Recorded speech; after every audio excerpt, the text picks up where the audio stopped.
joints right here, man, that you play when you feeling down on your ism, right? Play this shit right here and resuscitate your pimping and get you right back on your mission, right? For you hoes, this that shit you play when you ain't feeling like super hoe today.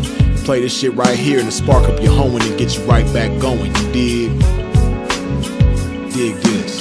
Pimps for real, don't mistake it for fashion. The turf that birthed my reputation for mashing was the track with active, attractive hoes. Professional goers that attract the dough. Like magnets to metal, never settle. We scorching them fag bitches pedal for them portions. My whores win it all. Not the ones on the sideline wishing but didn't ball in the guidelines. My bitches did it all. Down 7 below in the snow for dough. Over 120 in the sun for fun. They mash for hours, hooker baths, not showers. Bright and early, down and dirty for the cash and power. They gotta get the cash, the towers, and reach it all to a pimp. In my position, I'm all but exempt. These bras not wimps, I'm like them renegade bitches. BFFs with tricks but never getting paid riches. Grenade bitches, they dynamite, blowing up on the pimpin' and missing when the time is right. But when they life gets strife, they see pimpin' shining bright, but they action is life without. Bitch, one strike, you out.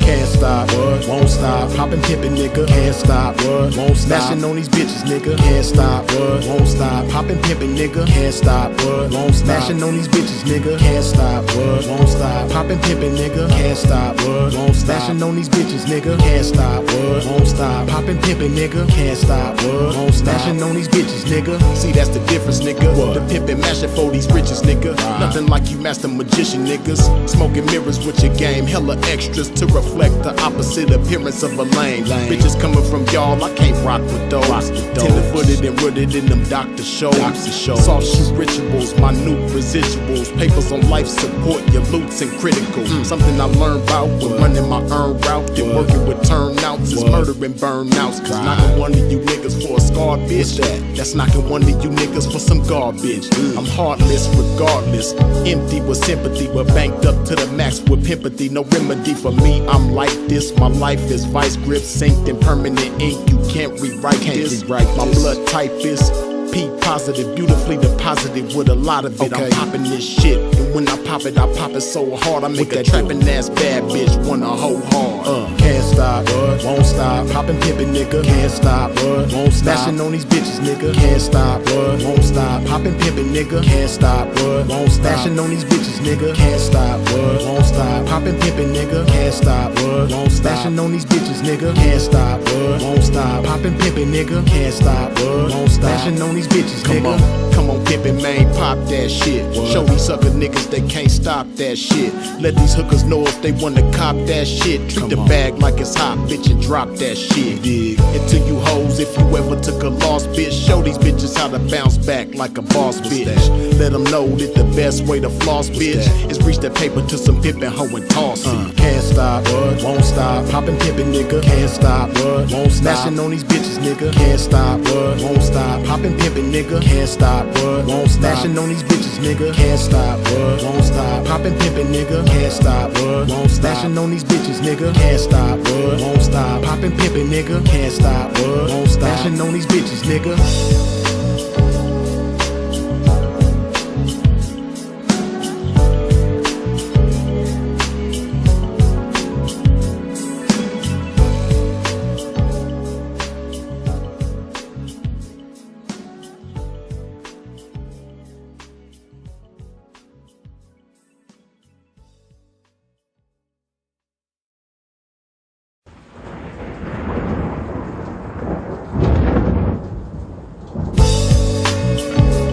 Joints right here, man, that you play when you feeling down on your ism, right?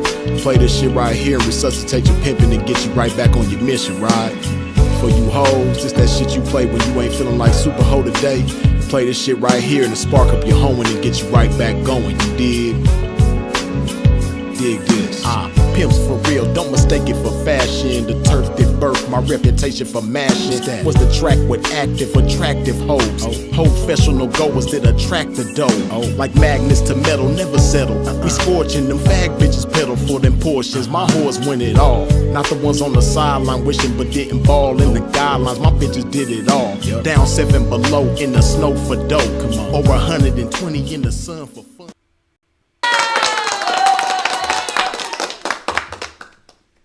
Greetings from the game. Appreciate y'all for tapping in and tuning in with a pimp. Y'all already know, man, when you step into a pimp's domain, wipe your feet off at the door.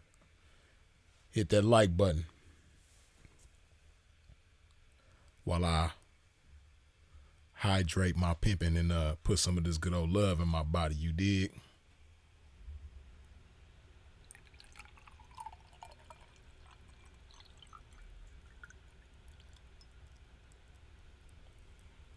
Yeah, man. We're going to have a good one tonight.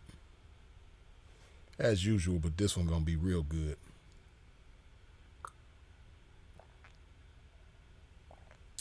Yes, indeed. I see y'all tapping in.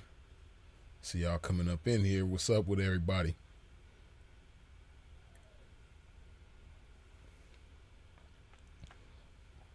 Hopefully y'all had a peaceful and progressive day. I know I did.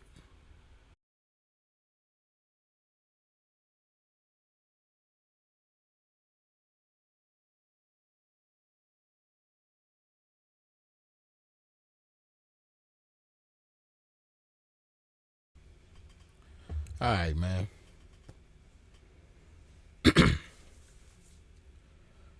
First, I want to say blessings to everyone in attendance,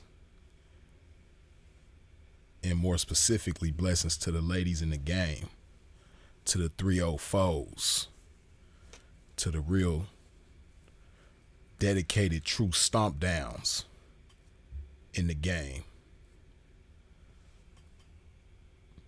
Blessings to the real ladies in the game that are true to the game, dedicated to the game, give their all to the game, but feel like the game is dealing them a bad hand. You've been going hard, you've been staying down, you've been consistent, but for some reason you feel like the game is just dealing you a bad hand time after time, right? So Pimp got some game for you tonight. Now, when it comes to success in America, you know, by America being a capitalist society, you know, they say that it's designed for us to fail. It's designed for you to fail. But really and truly, it's designed for the uninitiated to fail. It's not designed for everybody to fail. It's designed for the uninitiated to fail. So on that same token, by design, the inclined can and will succeed. Tyler, good looking with the $2 holler, kicking the dough down with it. Blessings, hit the like button. Yes, indeed. Yeah, man. The game is designed for the inclined, whosoever will, to succeed, to not only survive, but to thrive, right? See, this is what you got to understand about the game in 2024. Young ladies. Hey, attention is very easy to get nowadays. As much as you want as well. As much attention as you want is available and is very within reach.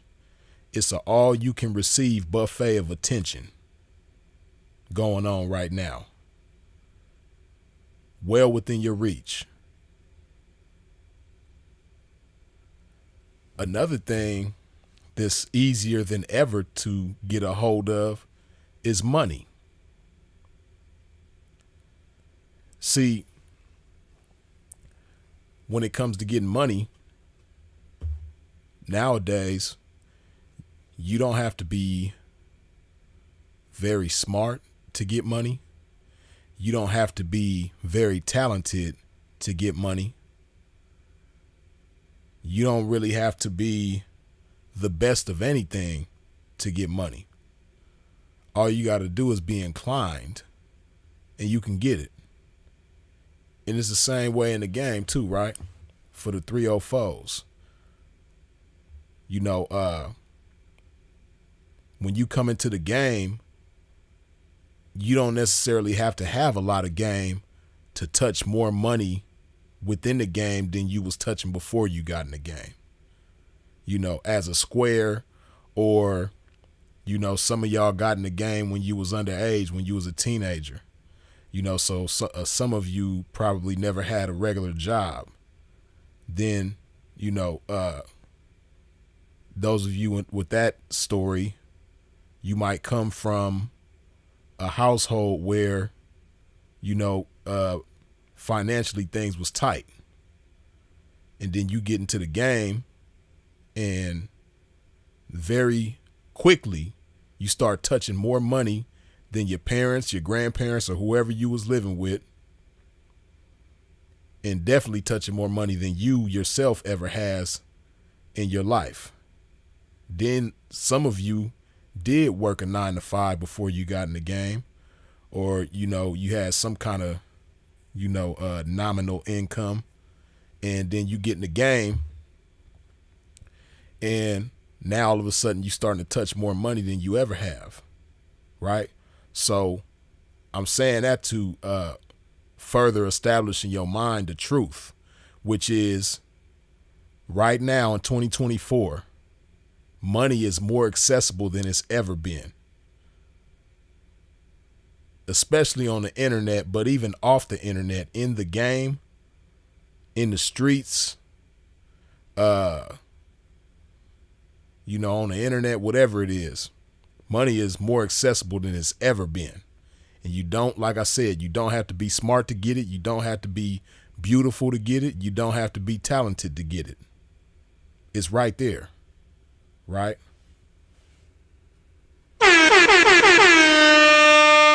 Q, good looking with the $5 holla, or the €5 holla. You dig?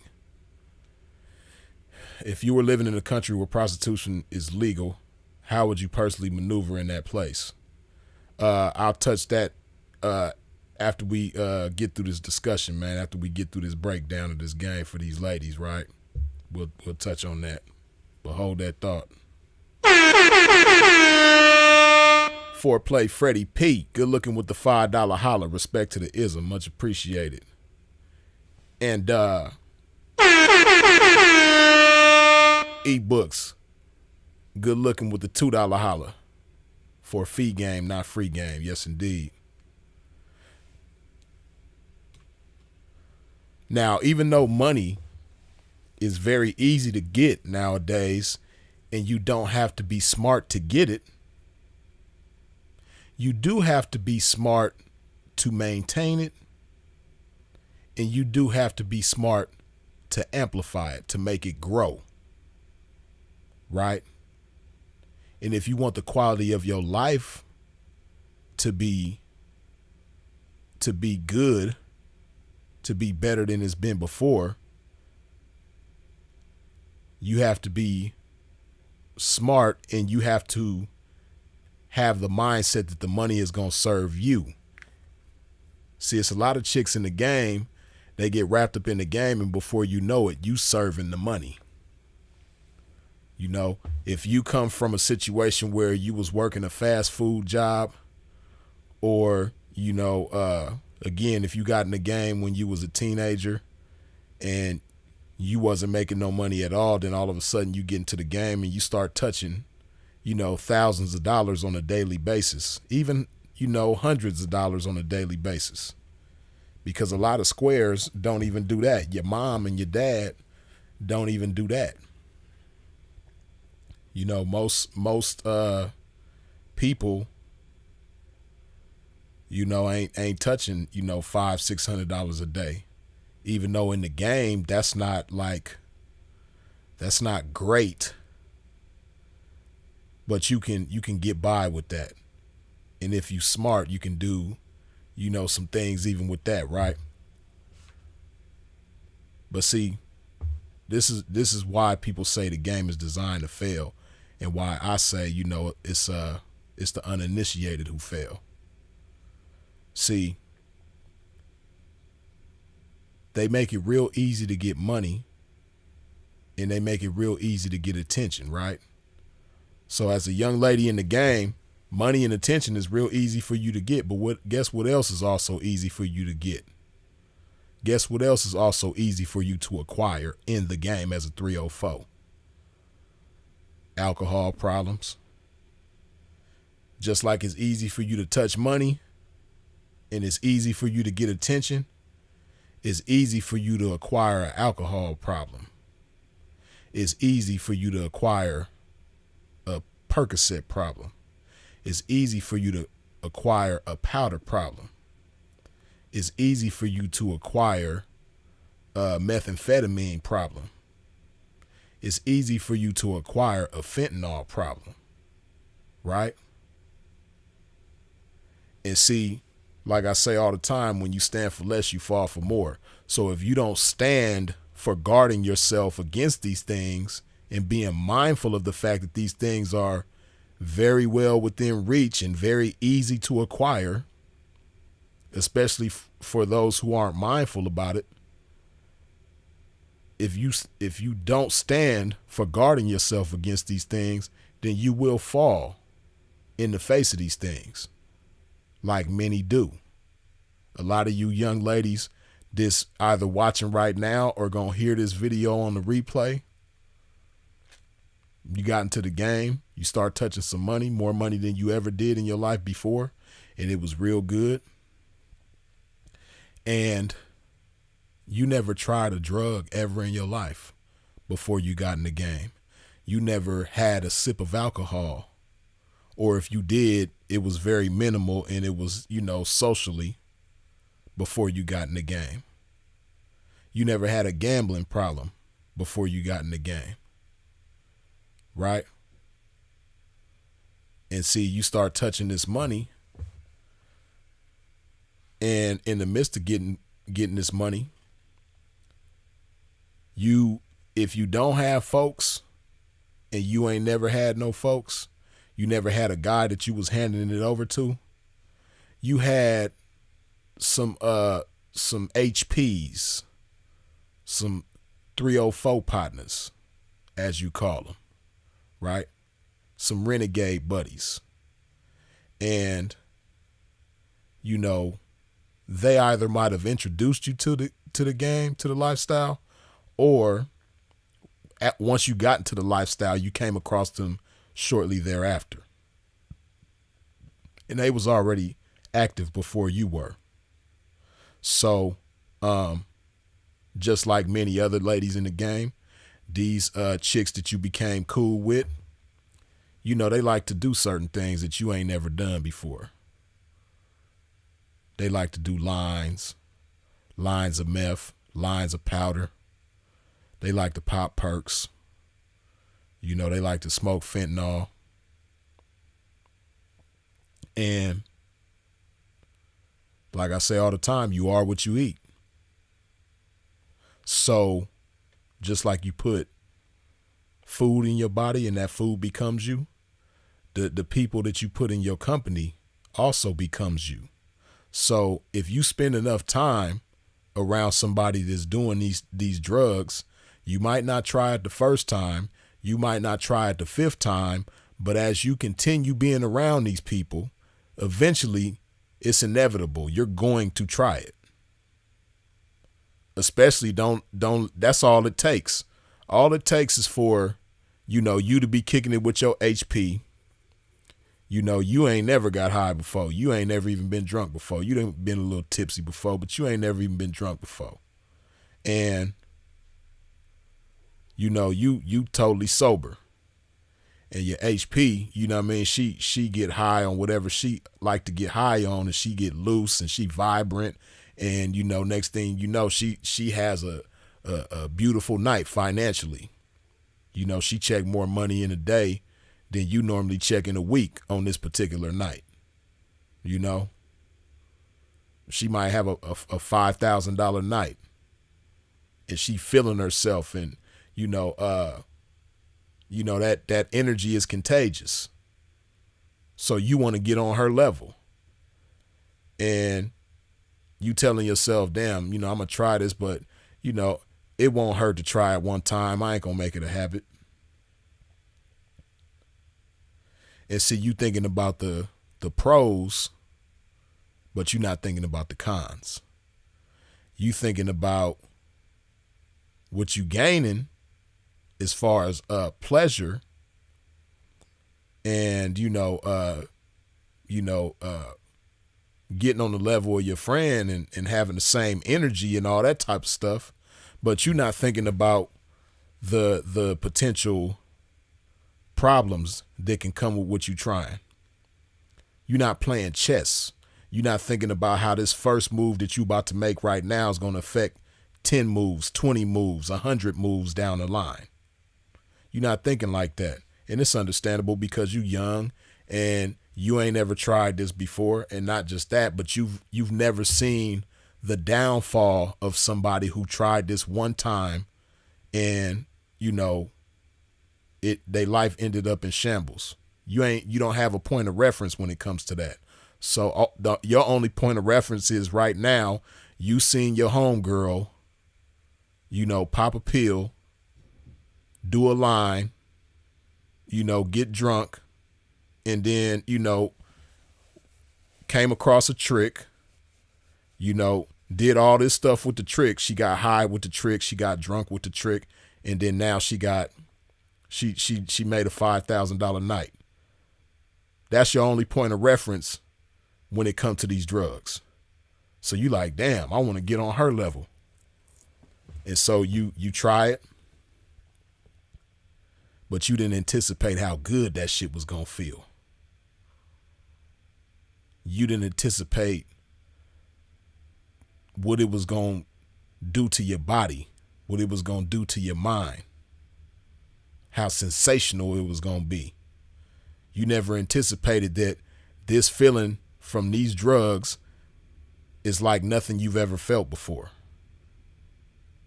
You didn't anticipate that. You didn't anticipate, you figured it was going to be good because you see her doing it and she's feeling good, but you didn't anticipate how good it was going to be. You didn't anticipate that it was going to be so good that you're going to want some more and some more and some more. And you didn't understand that you was getting on this hamster wheel, chasing, that's going to have you chasing this high and it's going to get you nowhere fast. So now you got a problem. You just got introduced to a problem. And that might have been a month ago. For some of y'all, that might have been 6 months ago. For some of y'all, that might have been a year ago. For some of y'all, it might have been a couple years ago. Whatever the case may be, now you got this problem that you can't shake. Now you stuck on this feeling. But what is that feeling doing though? That feeling got you doing things that you never would have done before. That feeling got you losing. Before you tried that drug, you was doing all right. You wasn't balling out of control, but you might have had a cool little apartment. You might have had a cool little car. But a lot of times when you supposed to work, you either be tripping, you be having, them trips to where, you can't even function. You can't even do your job. You high out of your mind. If you on that meth or that powder, your functionality ain't the same. And if you on them opiates, them perks or that fentanyl, if you on that, you passed out most of the time while you're supposed to be handling your business. And then not just that, but for the sake of that high, your standards, they start to drop down. You doing a lot of stuff that's strange for some change. You doing some real strange stuff for some change. Things that you never would have done. See, before you tried that drug, before you had this drug problem, you never would have done nothing for $50. You never would have done nothing for $40. But you're doing it now.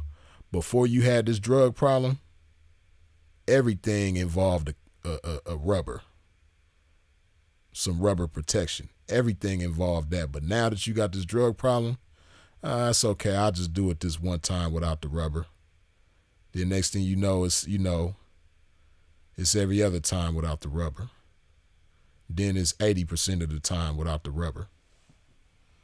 Because a lot of tricks is going to let you go.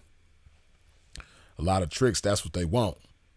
They want it without the rubber. And now that you got this drug problem, it ain't nothing to you. And what you don't realize is that you playing Russian roulette every time you do something without that rubber.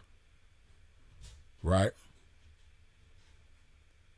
And then even beyond that, before you never, because you didn't have the addiction, you didn't have the drug problem. So, you would never do a trade. You would never do a date with a trick, the pleasure that you have to offer in exchange for, some drugs. You never would have done that. But now that you got this problem, now that you hooked on these perks, you gonna date a trick for some perks and no money at all. You gonna date a trick for some powder and no money at all. You gonna date a trick for some meth and no money at all. Right? And like I said, some of y'all got introduced through one of your homegirls, one of your HPs. Some of y'all got introduced by a guy who called himself the pimping. And once again, just like with the drugs, as far as some pimping go, you didn't have no point of reference.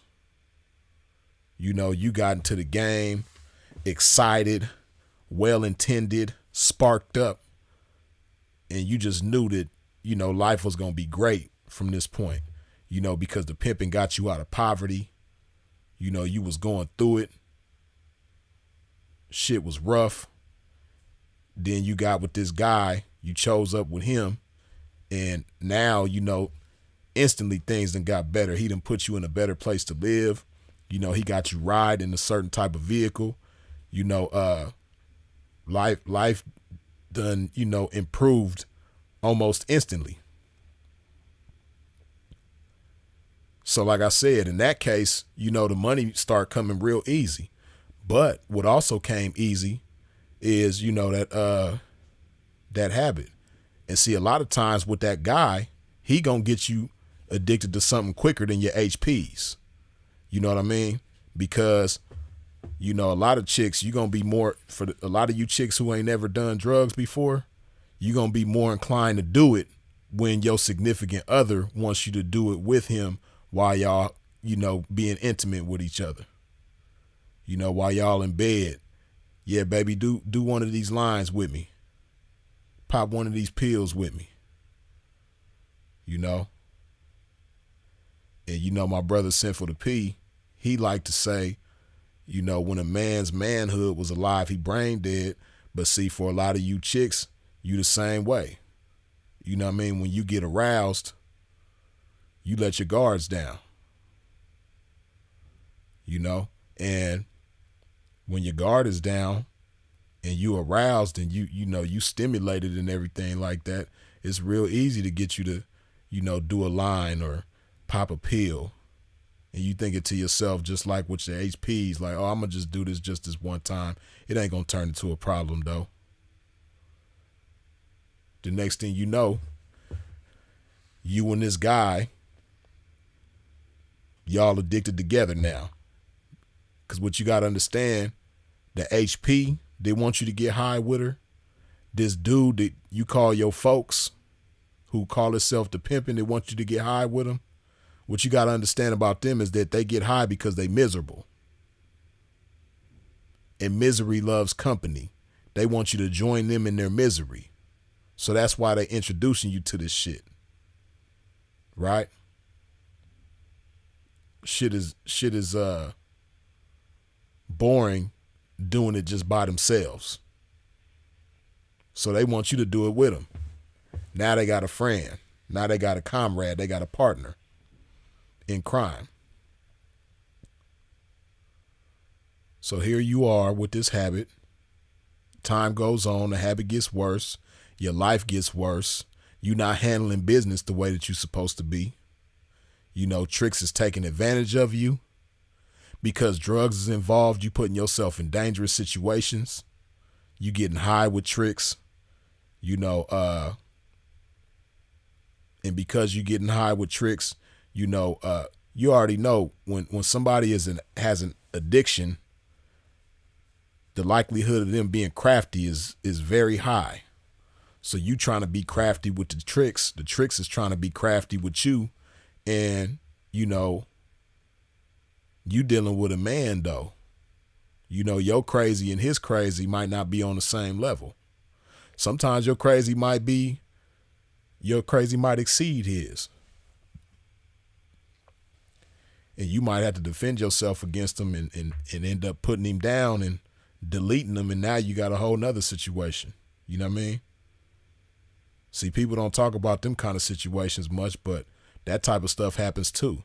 You know, a lot of young ladies in the game get in situations where, you know, the trick might hurt them or, you know, get them up out of here. But a lot of times, you know, chicks end up in situations where they fighting for their freedom because, you know, they put themselves in a situation with this trick that had they not had a drug problem, they never would have been in this situation. And now they got to defend themselves against this trick. They done did something real bad to them. And now they sitting in the county, you know, eating spicy bologna and peanut butter and jelly sandwiches. You know, dealing with a public pretender. And, you know, it's looking real ugly for them. You know? But it don't have to be like that. See, a lot of the things that are attractive to you, you know, they magnify those things in your mind so that the things that should be the most attractive to you are not. But a lot of the things that are the most unattractive to you are the most important and crucial things for you. Let me put some love in my body before we continue, man. If you ain't wiped your feet off at the door when you step into a pimp's domain, hit that like button.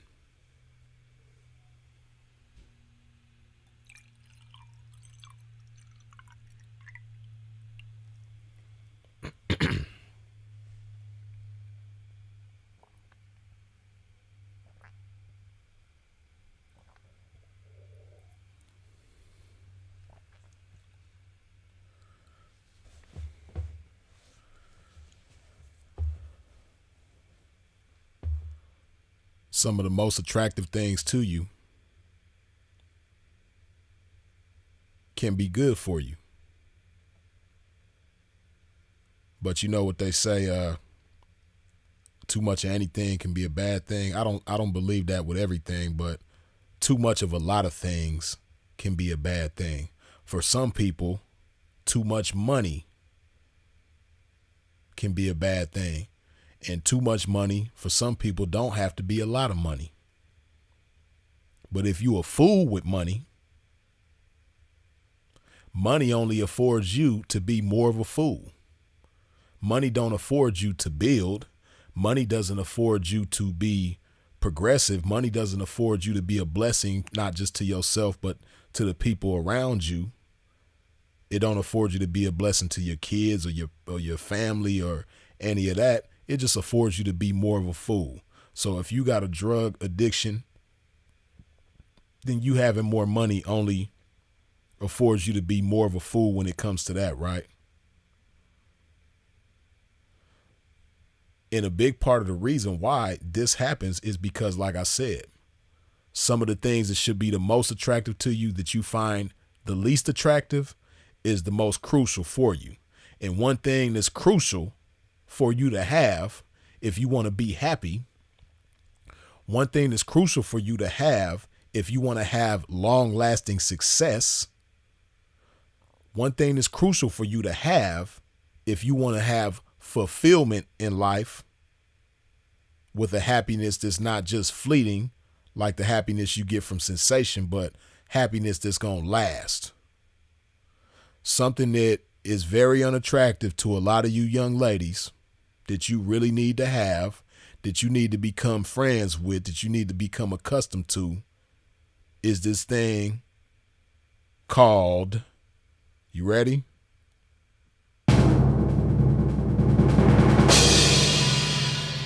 Accountability. Accountability. That's what a lot of y'all need that is just so unattractive to you. Accountability. See, how you see is how you're going to be. Like I say all the time. So if you see small, you're going to be small. If you see big, you're going to be big. And see, when it comes to accountability, a lot of y'all see the glass half empty. And the side that you see of the glass of accountability that's half empty, it makes you look at accountability as being blamed. And you perceive blame to be such a horrible thing. The last thing any of you want is to be blamed for anything. And you just feel like you're going to die if somebody points the finger at you and says it's your fault. You can't stand the thought of that. Let me tell you why you hate that so much. Let me tell you why you hate the thought of accountability so much. Let me tell you why when you see the glass of accountability halfway, you see the half empty side and you don't see the half full side, right? Because when you were growing up, you know, nobody broke down the concept of accountability to you. You know, when you was a kid, we all hated getting in trouble. Especially if you had them kind of parents that was going, you know, put that belt to that ass or that wire hanger or that switch. You know, if you had them kind of parents, you know, or, you know, them kind of parents that was going to take away certain privileges that you love to have if you got in trouble, if something was your fault, you know, you hated to get in trouble. You hated to be blamed for something, right? So you develop this perception in your head that when something is your fault, trouble comes with it, right? And that's all it is to it. When something is your fault, trouble comes with it. You get in trouble, you get a whooping, you lose privileges, you can't go outside, you can't watch TV, you can't use your phone get taken from you. Whatever other privilege that you liked growing up, when something was your fault, you got in trouble, you got privileges taken, you got whooped, and you didn't see anything past that. Right? And nobody told you, or nobody got you to understand the other side of accountability, the half full side, right? See, the half full side of accountability, of course, the half empty side is, like I said, you get in trouble, you suffer consequences. But the half full side of accountability is the lesson. The half full side of accountability is the constructive side, the side that builds you, the side with wisdom, right? The side that helps you grow, the side that helps you evolve. There's so many great things that come with accountability, but you find the thought of accountability so unattractive because you hear the word accountability, but you translate it as blame. And nobody likes blame. Nobody likes to be blamed for something going bad. Nobody likes to be blamed for something being wrong. You don't like to be the blame for anything negative. And that makes sense. That's understandable. Nobody likes that, right? But you're not thinking about the other side of accountability, the growth, the building, getting better.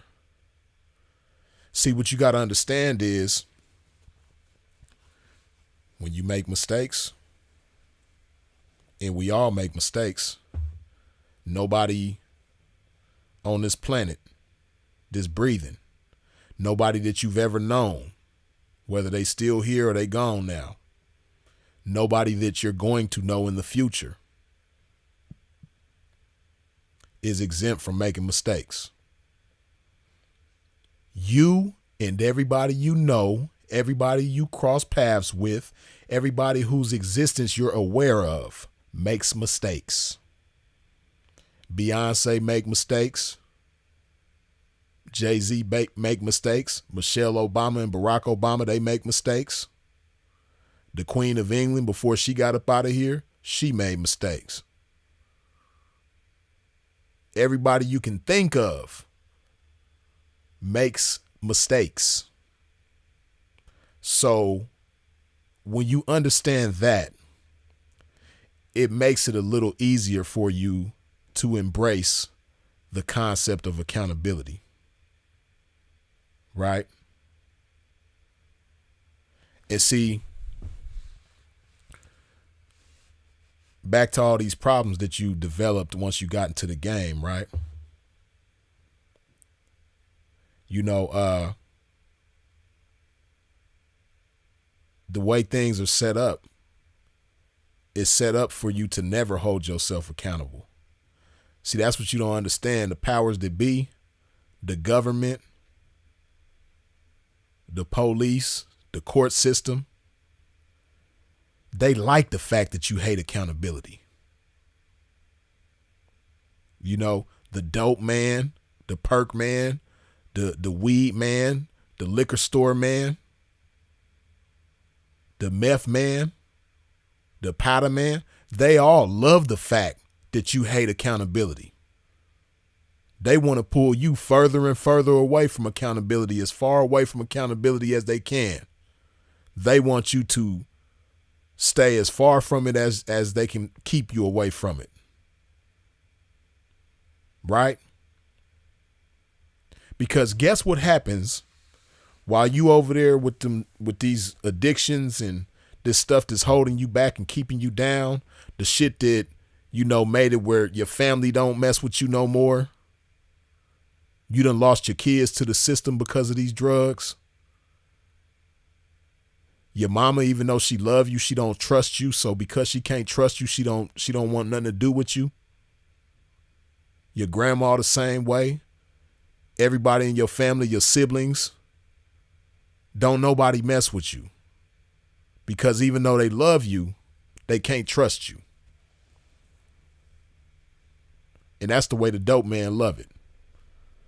That's the way the government, the court system, law enforcement, that's the way they love it, right? Because guess what happens if you truly understand the power of accountability? Guess what happens? They out of business. Because when you understand the power of accountability, you understand the power of yourself.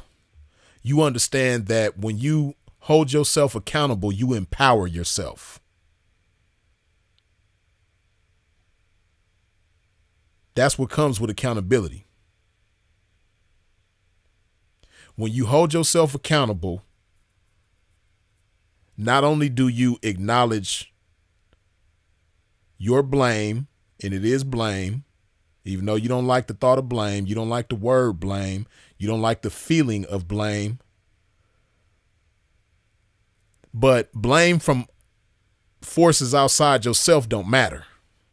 See, that's why you scared of blame, because you don't like the feeling of somebody else blaming you for something. You don't like the feeling of somebody else pointing their finger at you. But that shit don't matter. Blame yourself. It's just you. You ain't against yourself. You can't disown yourself. You know, it's possible to be against yourself, but when you blame yourself for something, you're acknowledging that this happened by my doing. So guess what else is by your doing? You undoing that addiction. When you blame yourself for it, when you say, you know what, this is what I did. At the same time, you're acknowledging your power. You acknowledge that this is your doing. So the undoing of it is going to have to be by you as well. See, when you don't embrace accountability, your addiction is your ex-folks. It's his fault. He introduced you to the shit. Your HPs that you thought was your friends that really wasn't your friends. It's their fault. If they never put you on this shit, you'll be cool. If he never put you on this shit, you'll be cool. So you putting the power beyond yourself. The power of why you have this problem. Right? So guess what else you putting beyond yourself? The solution. Because you didn't cause the problem, you can't cause the solution either. So in order for you to get rid of this addiction, it's going to take somebody else and something else, just like it took for the addiction. So in order for you to get off this shit, you're going to need the right people, the right situation. You're going to need something beyond yourself. And as long as you think like that, shit is going to stay the way it is. And if anything, it's only going to get worse. So with accountability, you say to yourself, yeah, my ex-folks put me on this or introduced me to this shit, but I did it. They didn't force me to do it. I did it. Right? And even if they did force you to do it, because you have situations like that, you got guys that, you know, scumbags that call themselves the pimping, that introduce chicks to certain things, and it's by force. This does happen. But nobody forces you to stay on it, because even after you part ways with that guy, you still got this problem. So even if you were forced to do it, you're not being forced to maintain it. You take it upon yourself to put this hatred in your body every day. So on that same token, when you hold yourself accountable and say, you know what, I'm doing this to myself. This is within my power. I'm doing this. On the flip side of that same coin, you understand that you have to get yourself off of it too. You have to take matters into your own hands, because that's how you got on it. That's how you stand on it. Ain't nobody doing that for you. Ain't nobody keeping you on it. You keeping yourself on it. Because guess what? You might be in Washington right now, Seattle, Spokane, Tacoma, somewhere up in Washington State. But guess what? If you move to the East Coast, if you move to the South, if you move to the Midwest, if you move to California, you know, all them people that you blaming for keeping you on this shit, they ain't moving with you, but guess what's moving with you? That addiction. So it's going to be a whole nother new set of people and things and circumstances and all that shit and tricks and boyfriends and wannabe pimps and supposed to be HPs that's going to keep you on the shit. The common denominator is you. But what you don't understand, like I said, is that accountability, it's a beautiful thing that comes with it. It puts you in the mindset of, I have control, I have power. So you can do something about it. And it might not be easy, but you have to keep in mind that you can do something about it. It's been done. And it's going to be done again and again. And anybody and anything that discourages you from utilizing that power to get that bullshit up out your mix, you need to distance yourself from that shit. You don't need anybody in your mix that's telling you, oh, you need to do this, you need to do that, especially people who ain't never had the same problem that you got. You know, everybody, especially in today's times with social media and everybody having a voice and everybody's opinion mattering and all that type of shit, everybody's an expert on what to do when it comes to everything. Everybody's an expert with everything. Right? So because of that, and you don't need no expert advice from no dummies who ain't never had to walk in your shoes, you might have to isolate yourself. And sometimes isolation can be a beautiful thing. You know, you might have to turn the social media off. You might have to turn your phone off.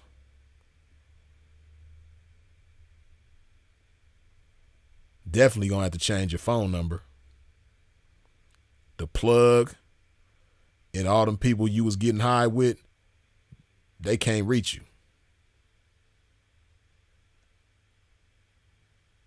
You know? But that thing, accountability, that's the game changer. That's the pivotal thing in your life that's going to change everything. Accountability. That shit that's so unattractive to you. That shit that the dope man don't want you to have. Your HPs don't want you to have. Your boyfriend don't want you to have. Them tricks that you be getting high with don't want you to have. The police don't want you to have it. The government don't want you to have it. The judge and the DA don't want you to have it. Accountability, that's the best thing for you. Once you sit and take the time to understand what accountability truly is, you'll understand how powerful it is and how it's going to empower you and how you're going to be able to move mountains once you embrace that shit. Because as long as you stay running from it, guess what's running with you? All them problems. You know, the further away you run from accountability, the further them problems run with you. Whatever you don't want to blame yourself for, you know, it's gonna stay there. As they say, whatever you resist persists. Yeah, that bullshit gonna persist for sure. And what you gotta understand is that shit that you holding on to in spite of accountability, that shit could kill you. You know what I mean? That fentanyl, that shit could kill you. That meth, that shit could kill you. That powder, that shit can kill you. That alcohol, that shit can kill you. Them Percocets, that shit can kill you. But guess what won't kill you though? Accountability. Only difference is it don't have the same type of sensation like all that other shit do. You know what I mean? See, while you killing yourself, it feel real good with all that other shit. Feels great. It's slow. And it, you know, it feels so good along the way, you don't even realize that's what you're doing. Now, accountability don't feel as good as drugs. It don't taste as good. You know, it don't smell as good. Whatever you find attractive to any of your senses, you know, accountability don't give you that same feeling. It don't have that same effect. But it's great for you. And unlike that other shit, it is not going to kill you. Accountability ain't never killed nobody. You dig? They ain't never killed nobody, but it's definitely helped a lot of people. But that's the pivotal moment in your life.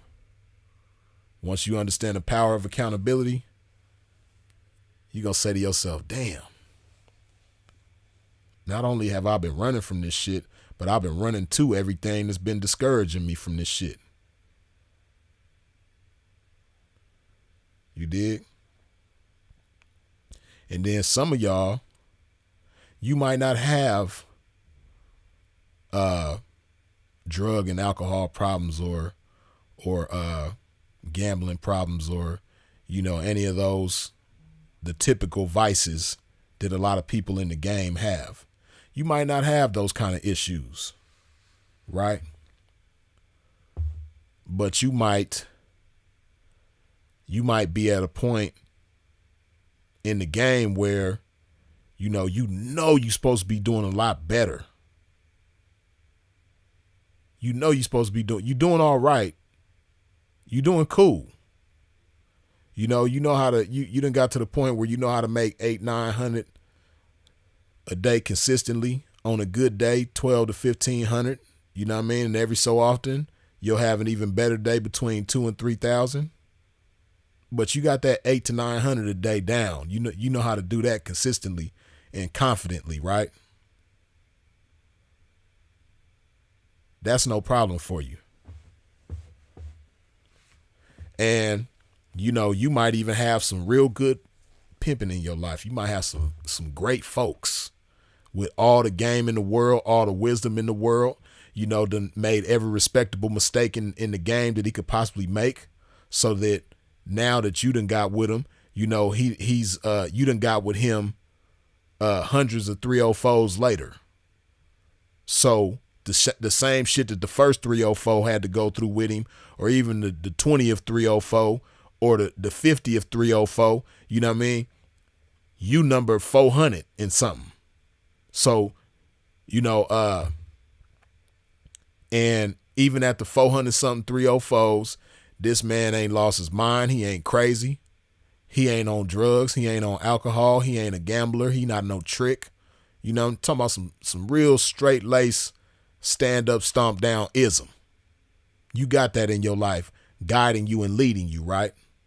Providing you with everything that you need in order to be great in this game. It's available to you through him, right? But for some reason, you just, when you first got in the game, you was making, kibbles and bits. And, when you got with him, now you to the point where, now you consistently checking, like I said, 800-900 a day. And on better days, you checking that 12 to that 15 and things like that. But for some reason, that your potential calls for you to be checking, 2,000 to 3,000 consistently every day. And on a better day, 4,000 to 5,000. And on a great day, 10 and up. That you have it in you to do this. And you hear about other chicks in the game doing this shit. You see other chicks in the game doing this shit. But for some reason, you can't get to that point. Right? And that your folks has more game for you. But for some reason, he ain't giving it to you. And he ain't taking you certain places and putting you certain places. And you thinking to yourself like, damn, I know he got more game than this. I know how come he ain't giving me no game past this? He didn't gave me enough game to make this 800-900 consistently, but I know I can be doing better than this, but how come he not giving me what I need to do better than this and be better than this, right? Like I said earlier, right? For those of y'all that was here earlier, you remember me saying that money is real easy for a lot of people in the game to get. It's easier than ever, right? And it don't take a lot of game to make 800-900, even 1,000 consistently. It don't take a lot. I mean, it don't take a lot of game. You might have to work a little harder than smarter, but it's doable, right? If you inclined to do so, you don't have to have a lot of game. You don't even have to be the prettiest chick. You don't have to be the youngest chick. You don't have to be the smallest chick. You don't have to be the best at anything, right? You might not even have the best conversation, the best game, best none of that, right? You can still very easily make 800, 900, 1,000 a day consistently, right? If you stay available for that shit. And like I said, you don't have to be the smartest, the most gamed up, none of that. All you got to do is be available and have your mind made up that that's what you want to do. But see, what you got to understand, one reason why you might not be evolving and elevating in the game is because, it didn't take you a whole lot of game, even though the pimping might have gave you some game to get to the point that you are. It don't take a whole lot of game to accomplish that, right? That level of consistency. And you might not have an appreciation for game. You might not understand the power of game. And you might not have an appreciation or understanding for the power of yourself as a 304. See, you might be putting it on him. He's the reason why I'm not excelling in the game. He's not giving me what I need. Or the city that I'm in is the reason why. The track that I'm on, the website that I'm posting on, the strip that I'm on, the bars and clubs that I'm going to, the strip club that I'm going to, these is the reasons why I'm not excelling in the game.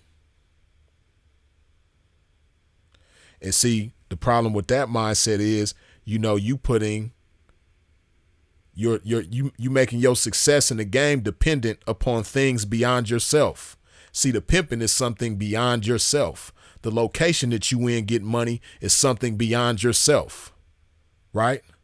But what you don't understand is when you have the mindset of, it's on me. I'm empowered to do X, Y, and Z. You can be in those same places doing twice as good, thrice as good, 5 times as good in those same places that you've been doing the same thing.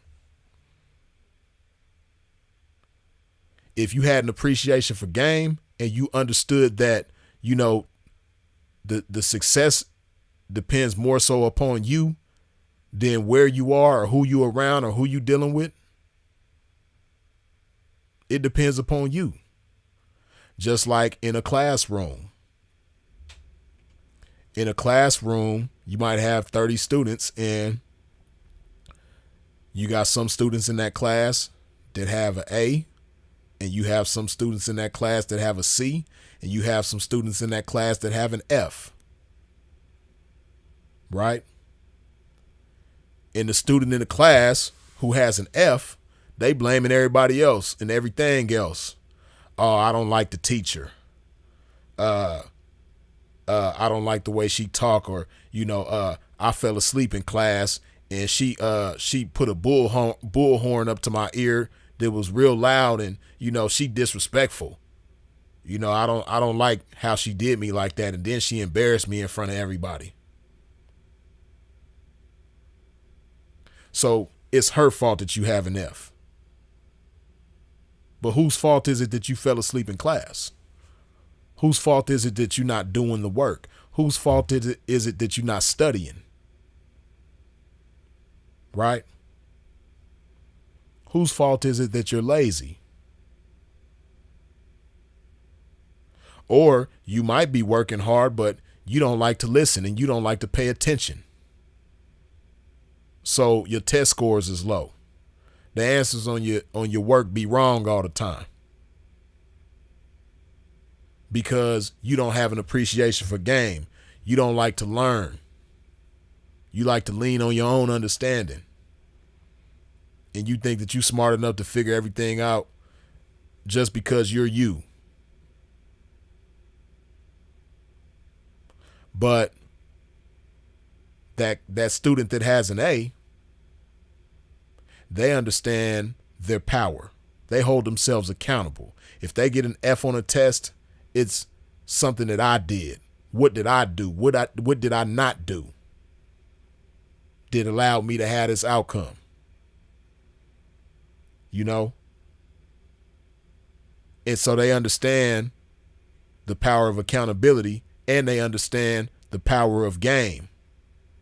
That's why they listen. They pay attention. They soak up knowledge, and they do whatever they got to do in order to have that A. The game is no different. See, when it comes to the pimping, you got 304s that don't like to listen, don't like to soak up game. You know, and you know they might have certain problems with tricks, and in their mind it's not their fault, but you keep having this same problem though. You know, like, man, pimping that had so many different types of 304s that just was hard-headed and didn't listen, right? Like, I recall a chick who just loved hood dudes. She loved messing with dudes from the hood. This is the type of square she was before she got in the game, right? She was like one of them bust downs, and you know,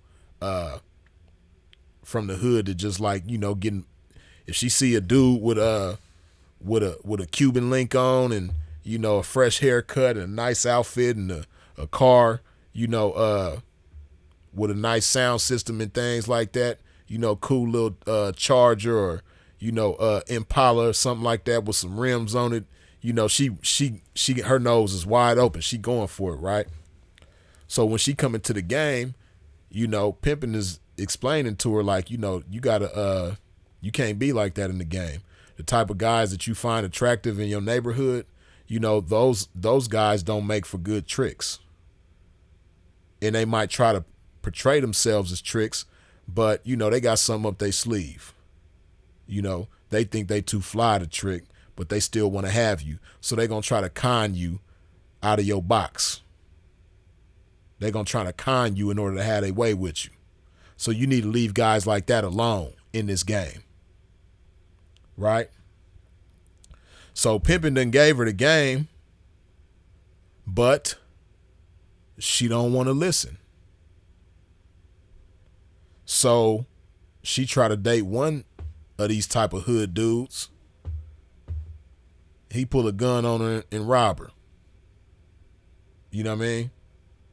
Not too long after that, she might try to date another hood dude, and, you know, he done punched her in the eye and robbed her. You know, for her money. Then she tried to date another hood dude. He handed the money to her, you know, and then they in the midst of doing what they do. And, you know, he take the money back from her and then keep on robbing her for the box. Right? And she wondering why, like, dang, you know, how come I can't go get down somewhere else? You know, you got me on the track, or you got me at the end call in this shitty ass motel, this shitty ass end call.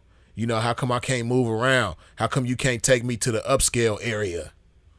You know, how come you can't take me to the more prestigious areas? Well, what you don't understand is that these hood dudes, they're mobile, so they can go to them areas too. If they see your ad, you know, that area ain't that far from the hood, you know, and they still have access to your same ad because you on the same website, you know. So the problem isn't the location. The problem is the way you're looking at things. The problem is that you don't see that you're the problem. You don't have any accountability. That shit is so unattractive to you. So because you don't have any accountability, you're not utilizing your power to change things, to change the way you look at things, and therefore change the way you moving within things. Right? That's just one example. Then, I've had several stories like this where, a chick might, she might be in the casino or something like that, and she meet a client, and he telling her like, yeah, I'll give you $1,000 for the hour. Okay, cool. Yeah, let's go to my place. I stay about 45 minutes away, but I got the money over there, and she looking on the map to see where she looking at her GPS on her map to see where he live, and she pull up his house on Google Maps. She see a picture of his house, and she like, oh, he live in a big, nice crib. So I know he got the money at his crib. So she let him take her 45 minutes out the way just to get there. And he say, yeah, I know I told you I had $1,000, but I forgot. I had to pay some bills earlier today. I only got $200. So you done went 45 minutes out of your way. And, it's only $200 there. It's going to take you another 45 minutes to get back, plus however long it takes for you and him to get beyond this disagreement, this misunderstanding. Then he don't want to take you home or take you back where you was, the casino. So you're going to have to Uber back. You know what I mean? You might not have the money on your Uber, so you got to call the pimping and expect him to Uber you back, because you can't hold your way out of this situation. And pimping done laced you about this, but you keep letting this happen. This keeps happening to you. You keep letting tricks take you out of your way without getting paid first. Right? You keep having this same problem over and over again. But because you don't have any accountability, you don't understand the common denominator with these problems, which is yourself. And because you don't understand accountability, and you don't like to listen to the pimping, and you don't have an appreciation for game, this is why you don't advance in the game. See, you got a lot of situations in the game. See, one thing that's common to say in the game is that, a 304 is a reflection of her folks. Well, that's not always the case. See, a 304 is a reflection of her folks when he's the strongest influence in her life. The strongest influence in her life. And see, a lot of these chicks is paying somebody, but social media is a stronger influence in her life than the pimping is. Alcohol is a stronger influence in her life than the pimping is. Her lifestyle, whatever it is that she likes, how she's living or, what she got going on, all of that has a stronger influence on her than the pimping does. So because of that, she's a reflection of those things and not the pimping. Even though she might be, with the pimping and she might be paying the pimping and things like that, because he's not her strongest influence, she's not a reflection of him. Right? So I say that to say you got to understand that don't always apply, especially in 2024. The 304 being a reflection of her folks. Because, her HPs, her little renegade friends that, might got their body done and she always wanted to get her body done.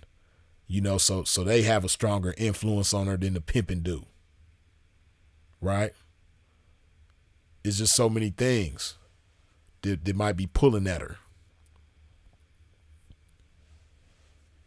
But again, that accountability though, that shit that is just so unattractive to you, the shit that you hate because you don't like being blamed for anything, and you don't even like blaming yourself for anything.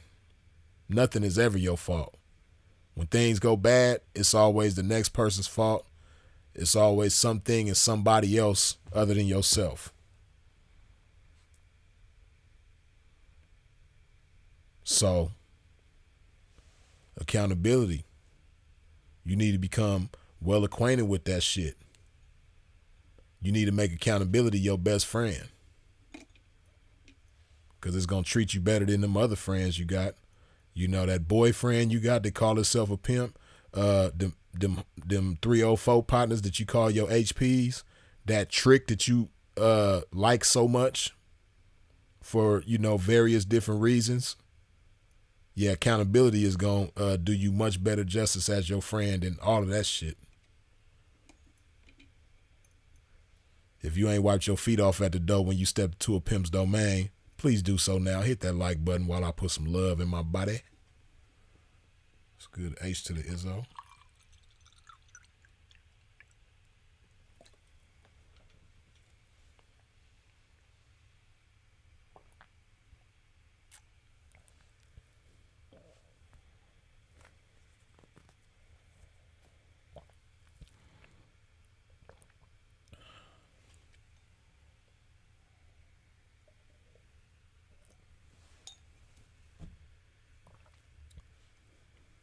Let me see real quick.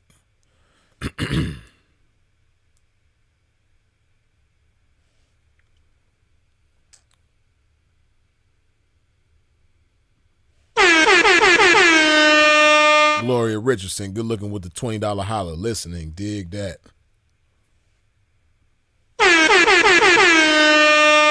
Eat books, good looking with the $5 holler. I know you prefer a sober 304, but can you reward them occasionally? Bishop wouldn't allow smoking, liquor, but he and the stable would use PCP on holidays.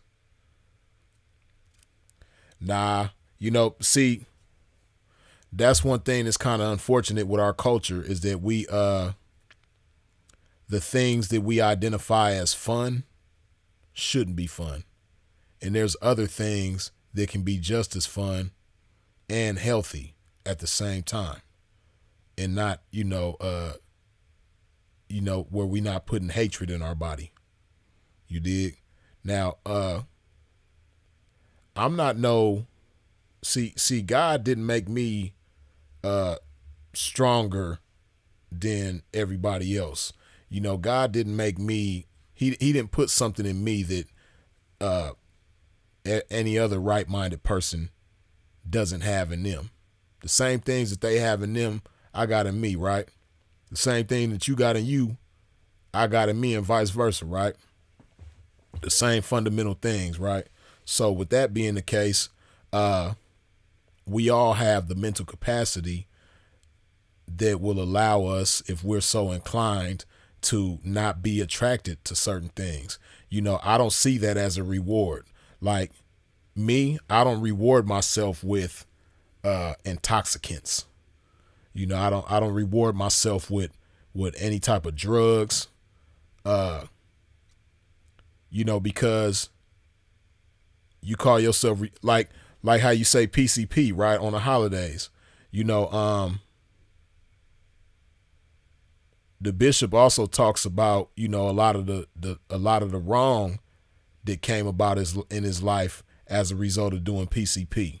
And that's how shit starts. You know, people start with it being, you know, a cause for celebration or occasionally and all that type of shit. Then before you know it, it becomes a problem. Right? And he doesn't do PCP anymore. And to my understanding, shit, he ain't probably done PCP in like 40 years or close to it. So, nah, that's not my idea of rewarding myself or, you know, my people's like that. Nah, you know, there's much other like I said, healthier, constructive ways, progressive ways to reward yourself. You dig? So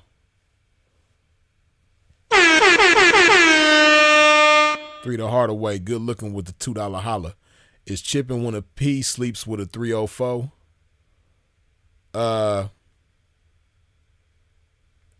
chipping is when you sleeping with somebody that's not your 304. So if a P is sleeping with a 304, that's either a renegade or somebody else's 304, she belonged to another pimp, then yeah, that's chipping. But hopefully nobody's doing those kinds of activities. You dig? But yeah, to the young ladies that's struggling with bad habits, or you might be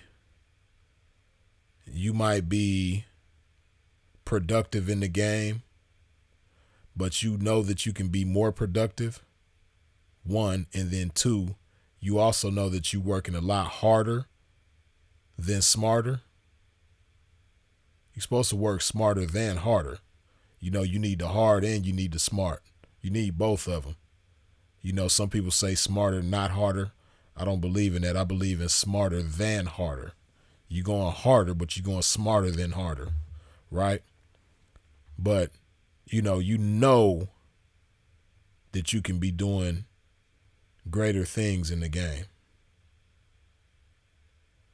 I'm telling you that bridge between you and your greatest self is accountability. See, when you cross that bridge of accountability, on the other side is going to be a much greater version of yourself. On the other side is the version of yourself that has the power and the wherewithal to, get rid of any habits, unhealthy habits that you have in your life. The version of yourself on the other side of that bridge of accountability is the version of yourself that has an appreciation for game, understands the power of game, understands the power of yourself. And when you arm yourself with the game, what you can do with it. The version of yourself on that other side of the bridge of accountability, you're not that version of yourself isn't putting the responsibility of your failures or your successes on everybody else and everything else. See, the version of you on the other side of that bridge of accountability, because you understand that you are responsible for what goes on in your life, you're going to make better decisions. You're not going to make the kind of decisions that's going to have you addicted to hatred, putting hate in your body. And also, you're going to be inclined to do the right things. See, another thing about accountability is that it allows you to see beyond yourself. See, when you don't have accountability, you're real selfish. Your whole language is me, my, I, when nothing is your fault. When you crashing into brick wall after brick wall after brick wall, and it's the brick wall's fault, it's never your fault. Yeah, you real selfish.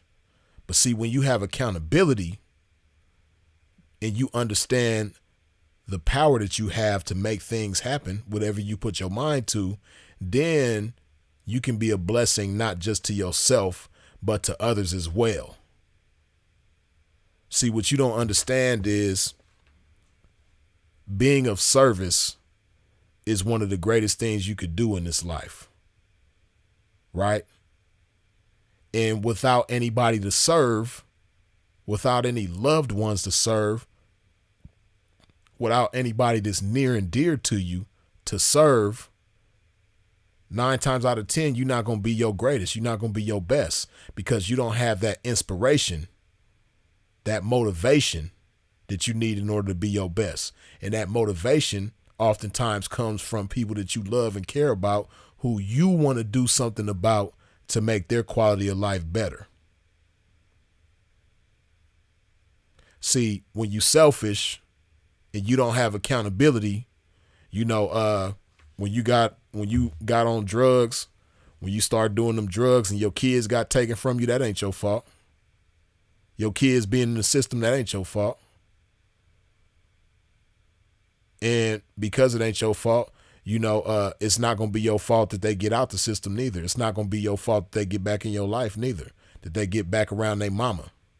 You know, so you ain't going to put up no fight to get them out the system, right? And because it's not your fault that they ended up in the system, you don't recognize your power to get them out the system. You don't recognize that, you know, it's going to take you to get them out.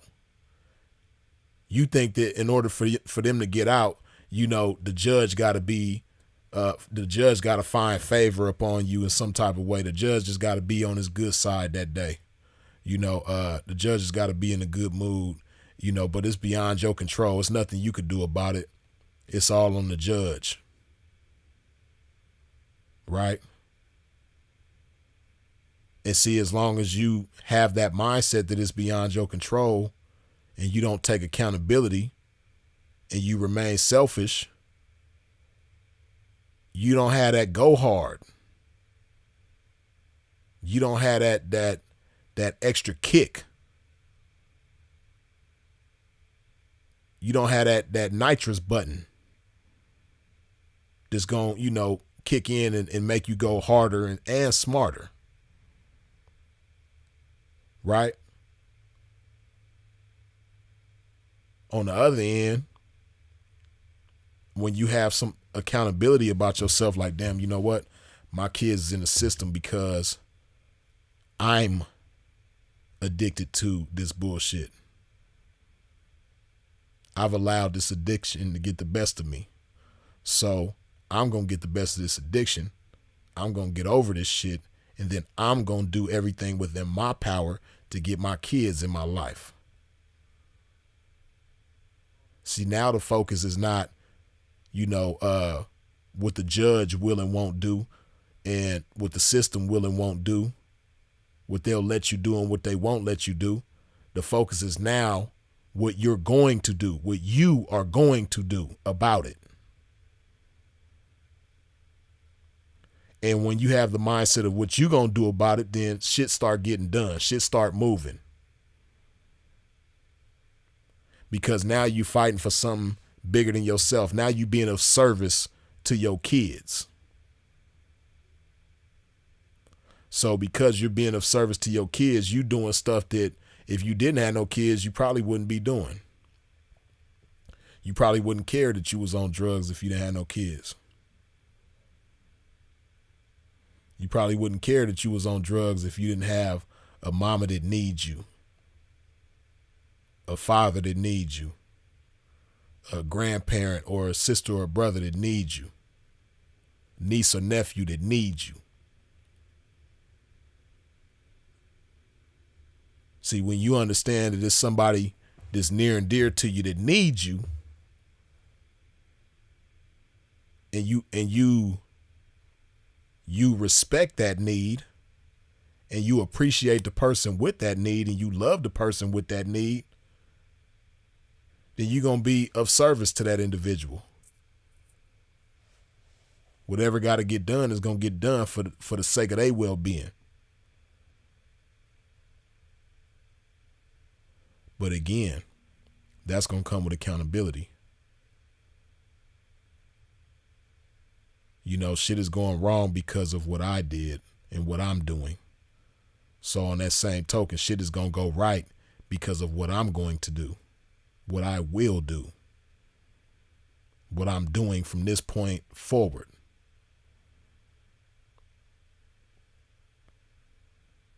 You don't understand how big and crucial that accountability is. You don't understand it because of, you know, all the shit that you got going on is a result of, you know, no accountability. And what's going to help you embrace accountability is truly not giving a damn about somebody pointing the finger at you and placing blame on you. Because another thing accountability does It gives you the power to tighten up and point the finger at yourself and correct yourself before anybody else has the opportunity to, right? Before anybody else can say, damn, why you do that? Or damn, what's wrong with you? You done already did it with yourself. You done already held yourself accountable, and you already moving forward with the solution before anybody can even raise their finger and point it at you. You done pointed at yourself and implemented the solution and moving forward, you in motion, and they don't even have the opportunity to point the finger at you. And see, what you don't understand is all them people that don't trust you, all them people that love you but won't mess with you because they can't trust you, your mama, your daddy, your kids, your siblings, your aunties and uncles, your grandparents, all them people that love you but refuse to deal with you because they can't trust you. When you have that accountability about yourself and, you show them a different side of yourself, because the side they accustomed to, ain't nothing never your fault. You stay messing up, but it's never your fault. So when you evolve into the better version of yourself, like I said, on the other side of that bridge of accountability, that before they have the opportunity to blame you for anything, you done blamed yourself and you putting the solution in motion. Guess what that does with them? That's a deposit in their trust bank accounts. So every time they see you doing that, you're making another deposit with their trust, and you building trust with them. So then they're going to be inclined to help you. Even at times when you might stumble, you might fall, you ain't perfect, but they see you working. They see where your intentions are. So that's going to make them inclined to help to help you. It's like if you see somebody in an intersection sitting in their car broke down, you might just keep riding past them, right? But if you see, and this somebody might be somebody's grandmother, right? You see a grandmother sitting in her car in the middle of an intersection, her car broke down, you might just keep pushing past her. But if you see that grandmother trying to, she's struggling to push that car out the way. She's struggling to push that. It might be a gas station right there. She's struggling to push that car into the gas station.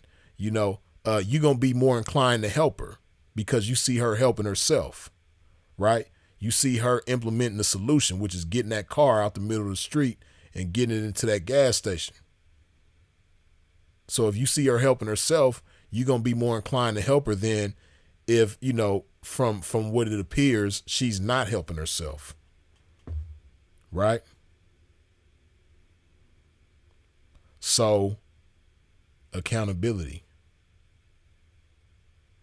You don't understand how accountability is going to rush through your life like a vaccine flowing through your blood, and eradicating anything toxic in your life.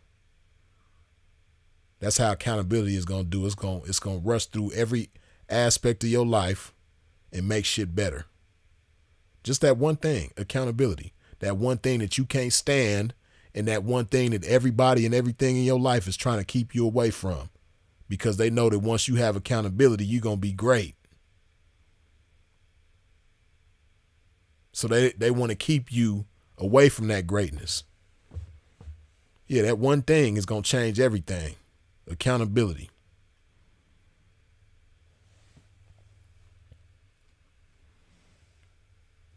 Yeah, like Six Hustles say, personal constitution, I am, I will be.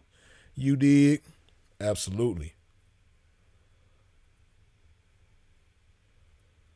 Hey, and it's so attractive to be unaccountable.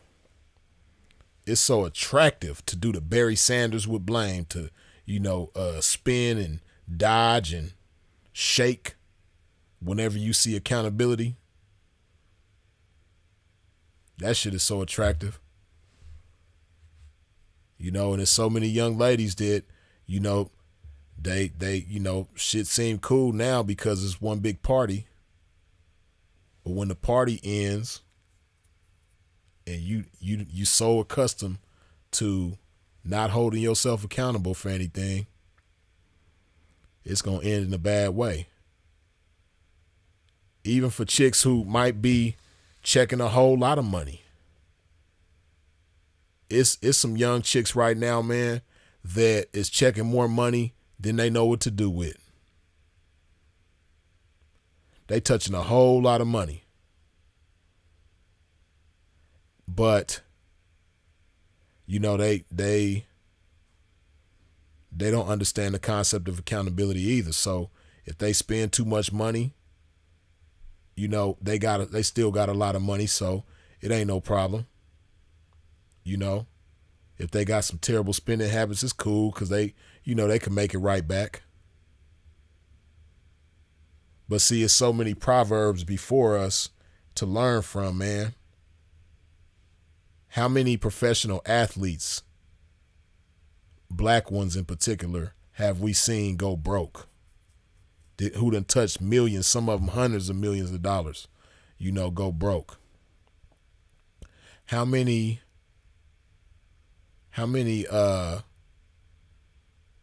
former business executives, musicians, artists have we seen go from balling to broke? You know what I mean? That lack of accountability. And like I said, that's what they don't want us to have. As long as we keep blaming everybody else and everything else,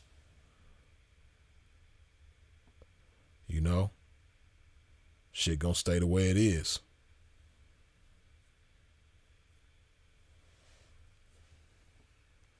Put some more love in my body, man.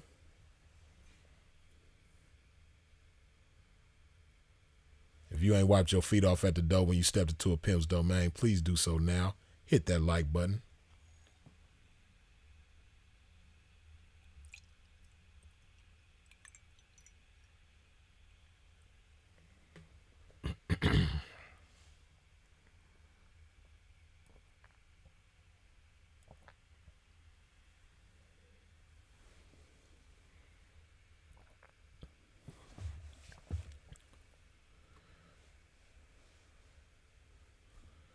So yeah, accountability, man, that's the one thing that's going to change everything.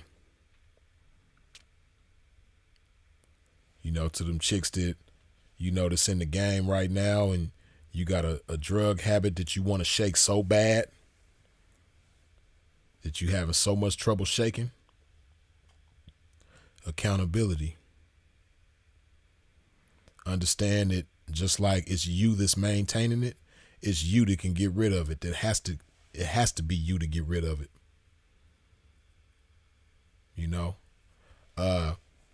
Just like it's you that's not receiving the game, even though the game is available to you. It's you that has to be open to and receptive to the game. And it's you that has to appreciate the game in order to receive the game. See, just like I was saying, I gave the analogy just a minute ago about somebody, when you see somebody helping themselves, it'll make you inclined to help them. Hey, that's how the pimping is too. You dig? When the pimping gives you some game and they see you being responsible with that game, it'll make them more inclined to give you more game and more game. But if the pimping give you some game and you not making the most of the game that he done already gave you, he's not going to be so inclined to give you some more game. And then if he might try to give you the game, but because you're not responsible with the game that he done already gave you, you ain't even going to receive the game, the bigger game, the more potent game, the more powerful game that he's trying to give you. You might not even receive it.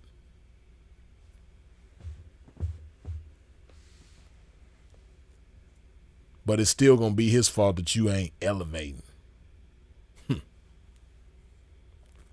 Accountability. It's going to be the one thing that's going to change everything, you dig?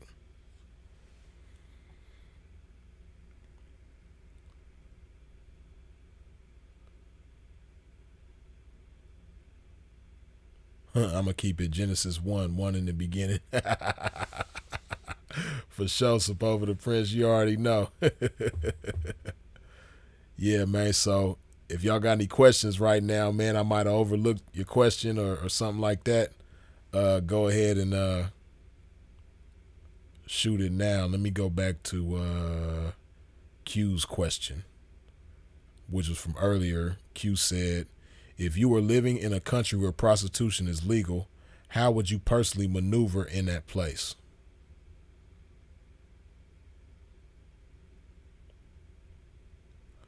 Well, um, even though prostitution is legal in some places in the world, one thing that I know just about everywhere is that, pimping is not illegal. I don't know anywhere. I mean, pimping is not legal. I don't know anywhere in the world where pimping is legal, right? Or decriminalized or any of that type of stuff. So, with that being said, the same protocol as far as how you guard yourself as the pimping applies anywhere you go, right? And then beyond, the legality of it, not only is the act illegal, being a black man doing certain things is illegal, whether the thing that you're doing is illegal or not. The thing that you're doing can be legal, but you being black doing it is illegal, figuratively speaking. Not literally, but because you black, it's going to be somebody or some people that think you shouldn't have that going on just because of the fact that you black. Oh, he black. He ain't supposed to be doing that. He black. Right? He ain't supposed to have that. He black. He ain't supposed to be living like that. He black. Prime example is the shit that you seen happen to Bill Cosby, the shit you see happening to R. Kelly, the shit you see happening to Puffy, the shit that you seen happen to Kanye.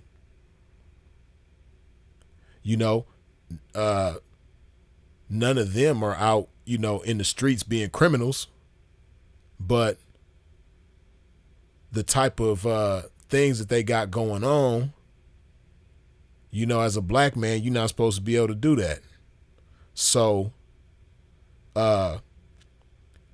they just, get to a point because they have so much money and so much, power to a certain extent that, they just think that they can do whatever they want. And they don't think about the consequences of being black, doing the things that you want with no regard. So with that being said, man, I'm going to always play chess a certain type of way wherever I go, whether shit is illegal or not. I can imagine there's some great benefits to being in places where prostitution is legal. You don't have to worry about attorney fees. You don't have to worry about bail. And time being lost and all that type of stuff. You ain't got to worry about that. So that's a beautiful thing. But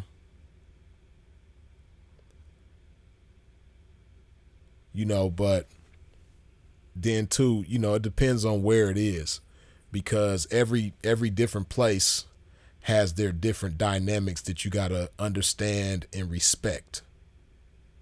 Because like even you might go to a place where prostitution is legal, but there may be a certain element, a certain underworld that controls that lane, right? It might be some real dangerous people controlling that shit, but they're not so visible, but they're very much there. And you might go there not understanding this element of where you going, And you might think you could just jump out there and do your thing, and you don't understand this shit. It's some people that will hurt your ass. It's some people that'll get you up out of here for trying to infringe on their turf. You dig? So every place is different. You know, so no matter what it is that you're doing, no matter if it's legal or illegal, you have to understand the lay of the land and move accordingly. That's the bottom line. Because it don't matter if it's illegal or not.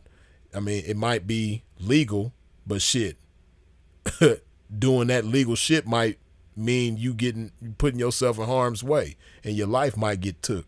So, yeah, you just got to play chess, man. You got to be smart. But, you know, the pimping is smart, you know, by default. So pimping gonna play chess wherever he go, whatever he involve himself in. And then, you know, that's one thing about the pimping. This is why it's crucial for 304s to have pimping in their life. Because pimping understands something that 304s usually don't understand. That if something appears to be too good to be true, then it most likely is too good to be true. Right? You know, most 304s don't have that type of concept. You know, some could look real sweet and they'll just jump head first into it, not understanding, you know, it's pros and cons to everything. Nothing in life is just all pros and no cons. Nothing. You know what I mean? Even shit that's legal, even things in America that's perfectly legal. You know, everything got pros and cons. You know? So you gotta understand that. And like I said, that's one thing that the pimping understands that most 304s don't. So pimping might see some shit in a certain country that look real sweet, like, oh damn, not only is the shit legal here, but man, they checking it like that. They making this much money. You know, I sent my chick over here to go get some money, and shit, a trick offered her $5,000. First person she talked to. Oh man. Hold on, before we get too far off into this shit, man, let me take some time and dig and figure out what's going on around here, man, and who's doing what, you know, who's the movers and shakers around this, you know.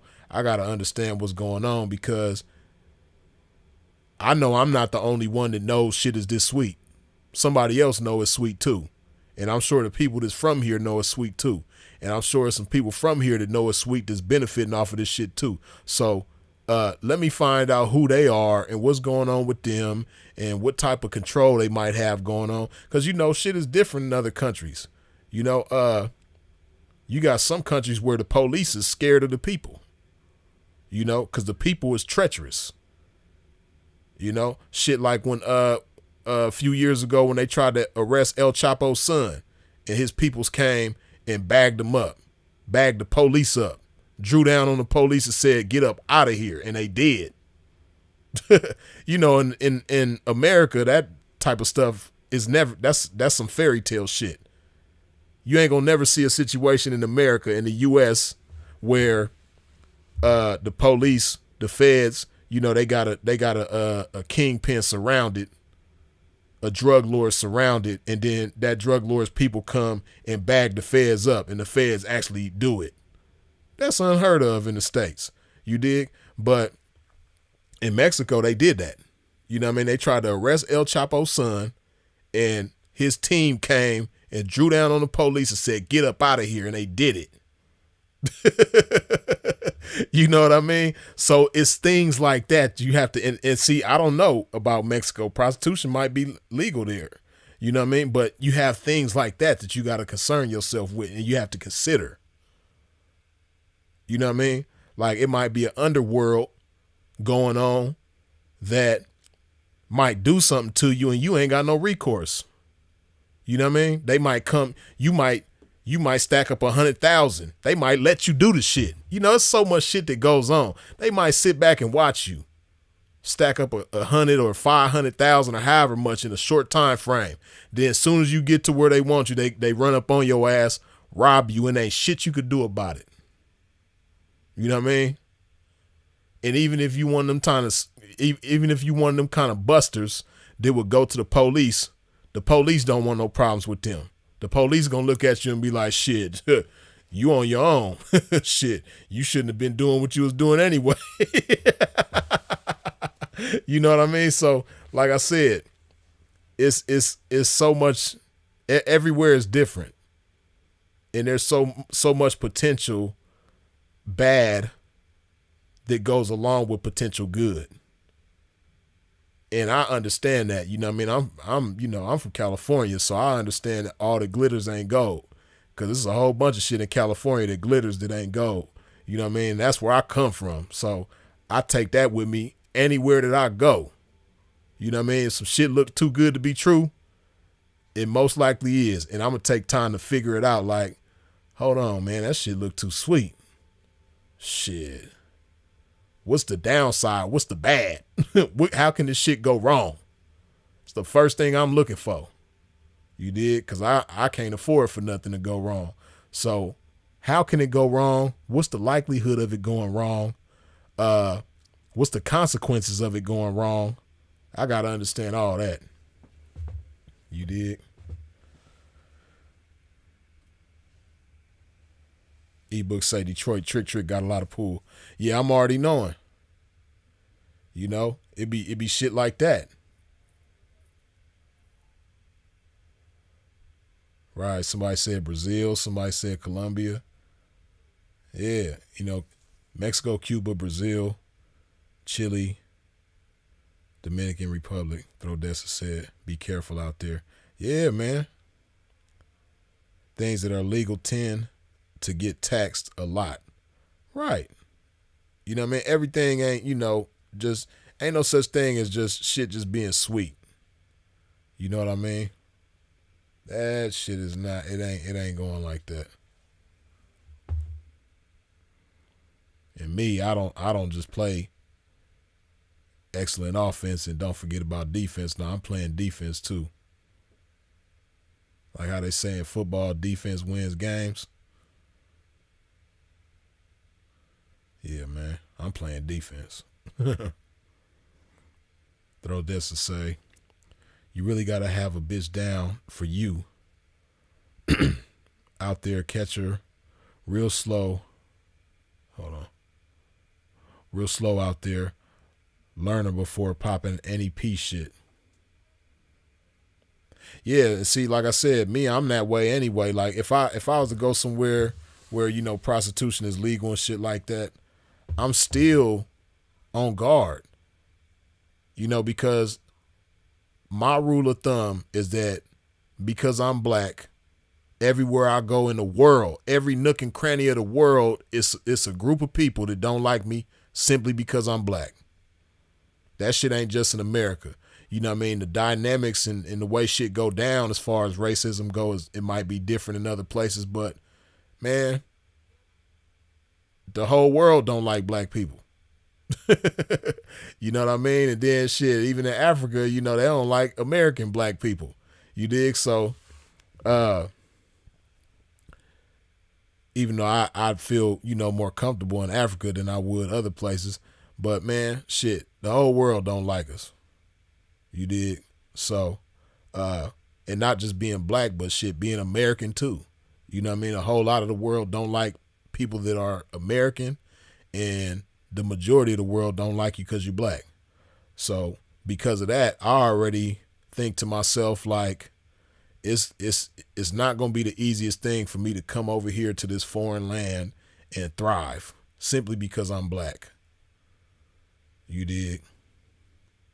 Now, of course, also a lot of the world where you go is going to be people that like you because you black, simply because you black. You might not be talented. You might not be smart. You might not be, you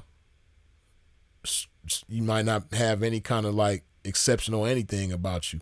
But some people are going to like you simply because you black and because you from America. Like, oh, you from where Snoop Dogg is from? Oh, you from where Jay-Z is from? Oh, oh, you from where Michael Jackson is from?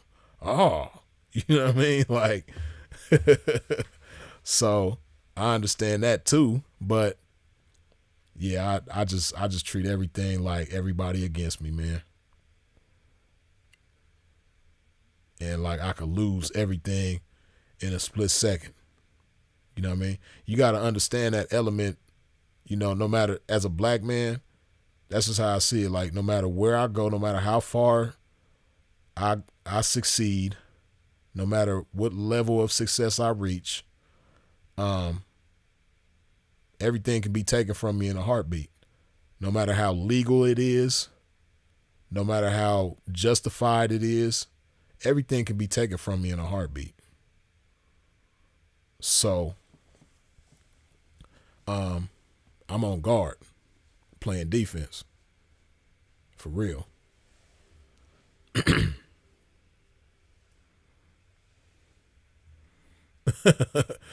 Aggressive by design say it's not the 304, it's the machete. So, Slim Don say, laugh out loud. I laughed when you laughed when you said the whole world don't like black people. For real, because it's true. Shit. They ain't messing with us, man. Shit. Or, if they do like you, they like you being weak and not powerful. You know what I mean? As long as you ain't powerful, you cool. Or you just a regular black person over here, you ain't got no money, you ain't got no power, you cool. But shit, and then you from somewhere else. You're not even from their land. You from somewhere else coming over there, and then you checking a bankroll. And whatever I do, man, I ain't talking to nobody about it. I don't know nobody over here, so I'm not friends with nobody over here, and I'm not discussing no business with nobody. And bitch, you better not say nothing to nobody neither. Because if you do, shit, you're going to have to meet me at home. I'm out of here, and you catch up. I'll see you later. You know what I mean? Because the shit they going to do to me, they ain't going to do to you. So, shit, bitch, you get to talking too much to the wrong person, I'm out of here. You're going to have to catch me at home. For real. Ebooks say, saw Trick and NOI dudes with several high-ranking pigs. Didn't know if it was political or these dudes going against street code. Yeah, I know Trick got a lot of juice for sure. He like the boogeyman of Detroit. Throdessa say, they look at Americans as sucker ass out the South. They want to do ransoms, all type of shit. They racist towards all. Right. I'm already knowing. I don't expect nobody to accept me.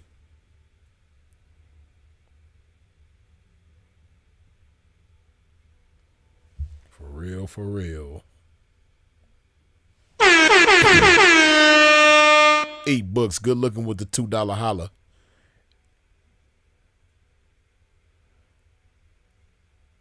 You say, is there envy at player ball? Are you talking about players' balls? Is that what you talking about, ebooks?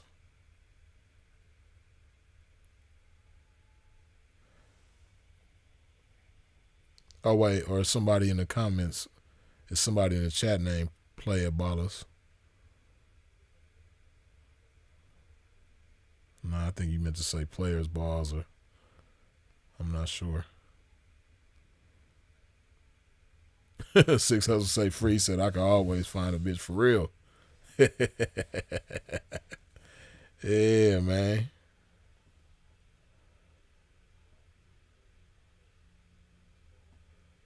Ebooks say word to Tariq Nasheed, non-FBA, mother effers, donate to museum.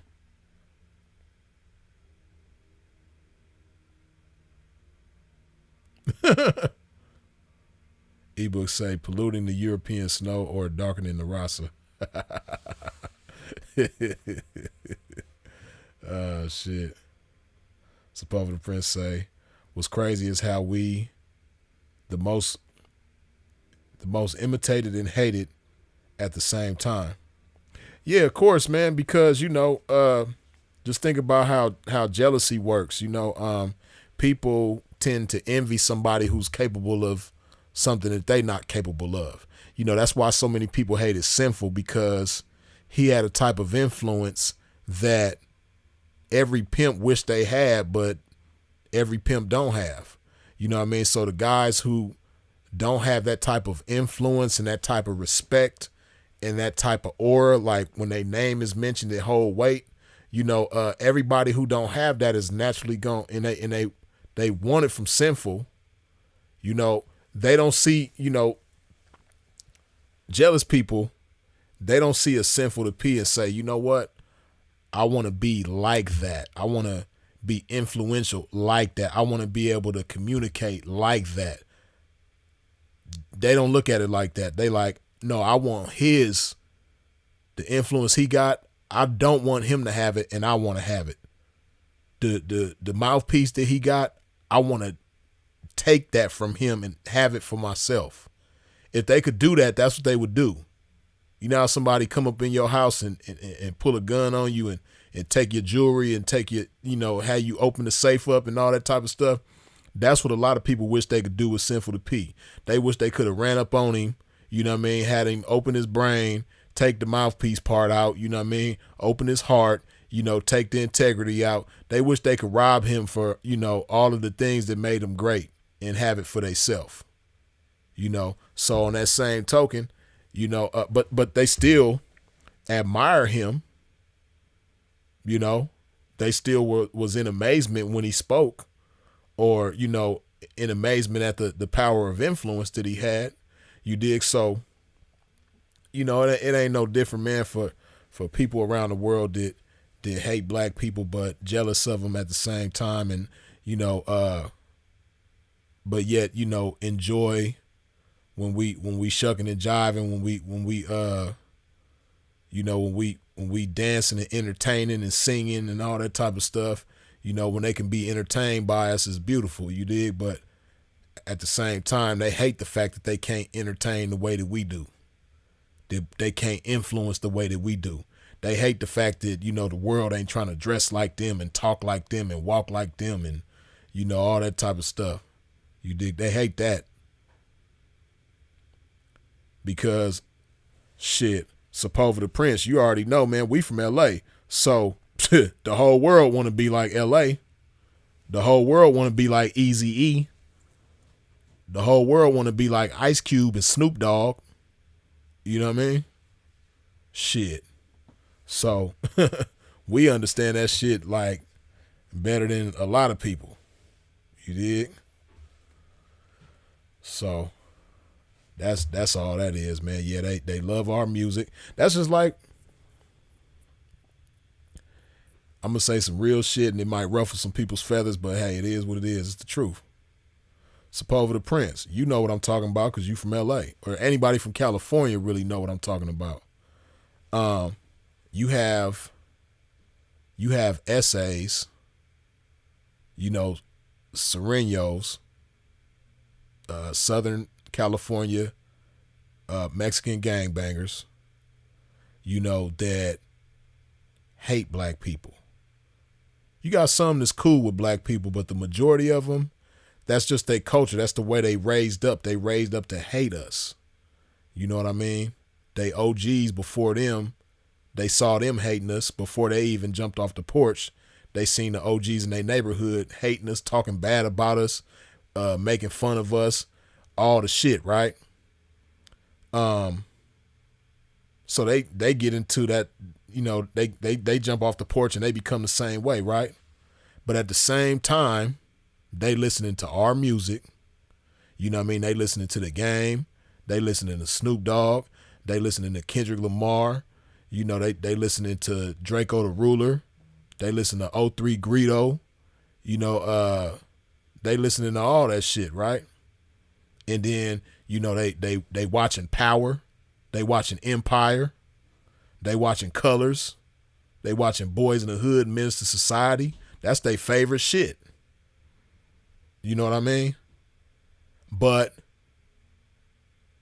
they will go out and do a drive-by in our neighborhood on us while listening to our music. And I'm not trying to attack them in any kind of way. I'm just speaking of fact. It's just the reality of California. You know what I mean? But on the same token, you got Crips and Bloods that can't stand Mexicans, but will eat some Mexican food in a minute.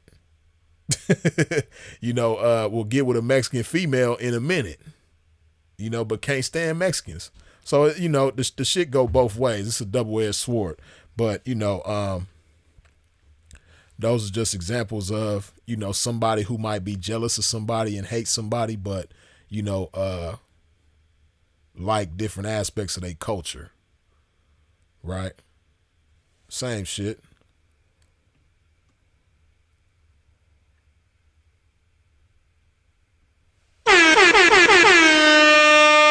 E-books, good looking with the $10 holla.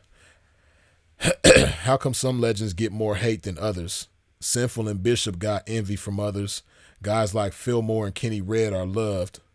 What's the difference? Personal beefs, disagreement, and philosophy? Nah, it's just something that comes with popularity. See, what you got to understand is, it might not be as visible, but it's a whole lot of people that hate Fillmore too. It's a whole lot of people that hated and still hate Kenny Red, even though he been gone for over a year now. You know what I mean? So, with Sinful, the hatred was just more visible. With Bishop, the hatred is more visible, right? But anybody with notoriety gets hated on. You know what I mean? Andre Taylor, Gorgeous Dre, hated on to the extreme. But, it's just something that comes with notoriety. When you got a name in the game, man, naturally people gonna hate you. You dig? And the shit that you did, you couldn't have did it naturally. You sold drugs to get that. You used steroids to get that. You cheated to get that. You know what I mean? Because I couldn't have did it, so you couldn't have did it neither. That's how a lot of cats be. Mr. O with the info. Good looking with the $2 holla.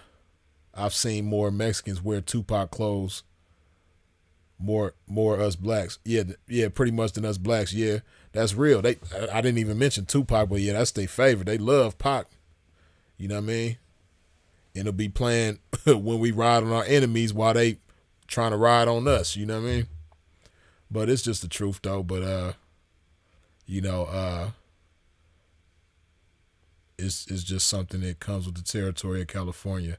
I ain't saying I ain't trying to put something on somebody that ain't true, or it's just a fact. I'm from California, so I know.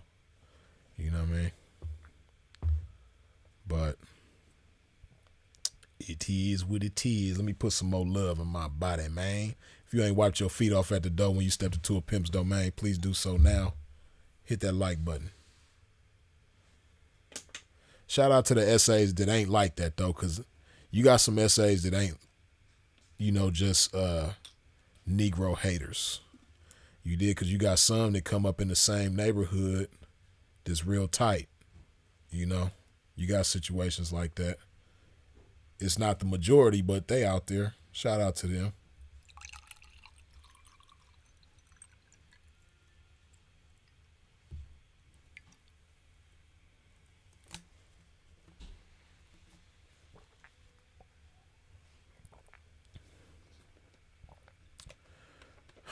Sheesh.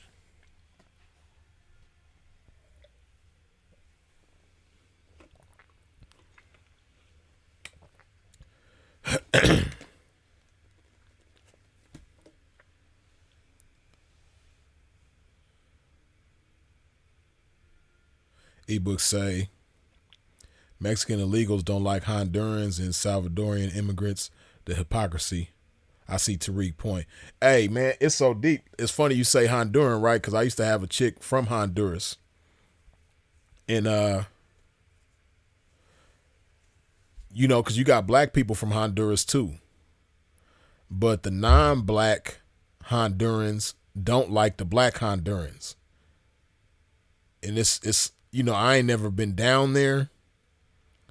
But being around Honduran people and seeing how they talk about black Hondurans, it made me think like the blacks in Honduras is probably oppressed, kind of similar to, probably not to the same extent because Honduras ain't as powerful as the U.S., but I can imagine that the black people from Honduras get oppressed, kind of in a similar way as, here in other parts of the world.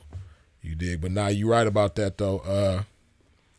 Central Americans and Mexicans, they historically ain't never really liked each other. You know what I mean? I remember I was messing with the chick one day because, once you get around Spanish people or Spanish-speaking people, you understand it. All Spanish ain't the same. That's just like, for instance, in New York, if you go up to a your goofy ass, you might not be from New York. You might be from some other part of the country. And you go to New York and you see somebody from Harlem and you say, "What's up, Thunny? What's up, Thun?" They're going to look at you crazy because that's Queens slang. You know what I mean? Queens Bridge specifically, you dig? So they're going to be like, "Fool, who you calling Thun? I ain't your damn Thun. I'm from Brooklyn, or I'm from Harlem, or I'm from the Bronx. I'm from Staten Island. Like, I ain't no damn nobody's Thun.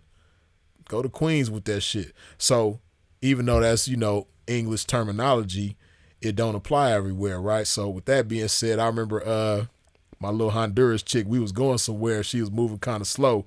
So, of course, this was early on when I had her because I ended up having her for like 2.5 years. But early in the game, we was going somewhere and I was, she was moving kind of slow. So I told her andale.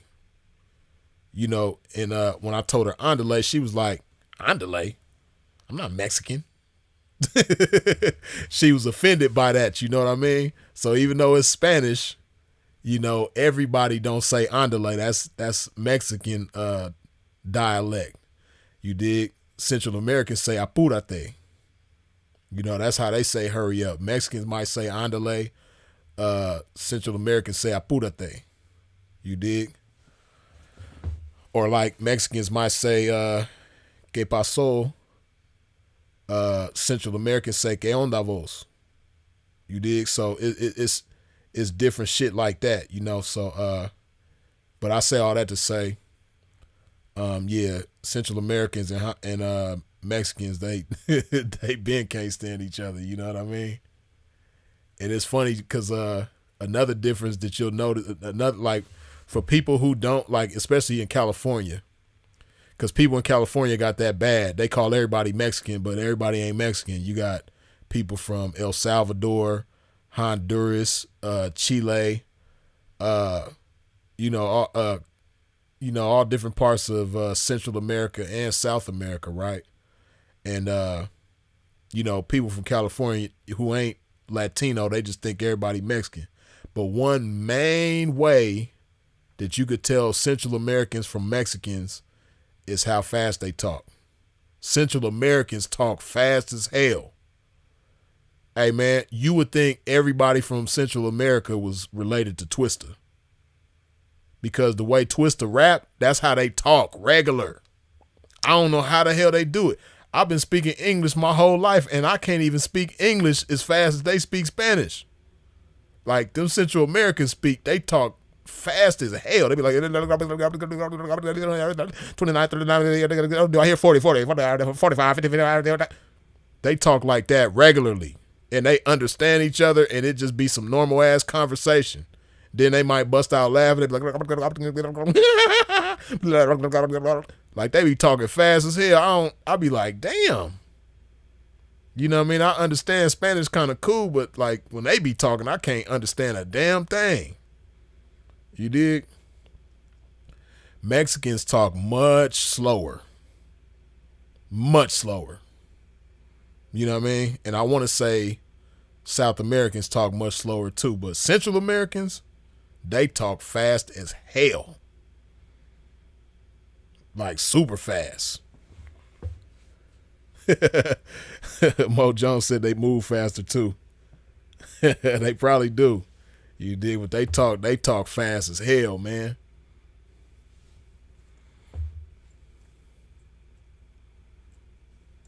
Right, it's like Sepulveda the Prince say that. Yeah, exactly. Stuff like that. I had an El Salvadorian and she hated when I would call her Mija. Right. But see, because of where you from, Sepulveda the Prince, you gonna hear Mija all the time in your neighborhood. You know what I mean? But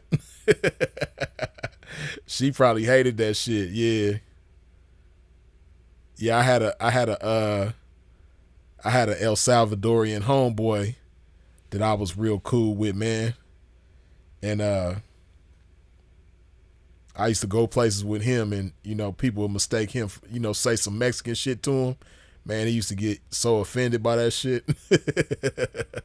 They hate that shit.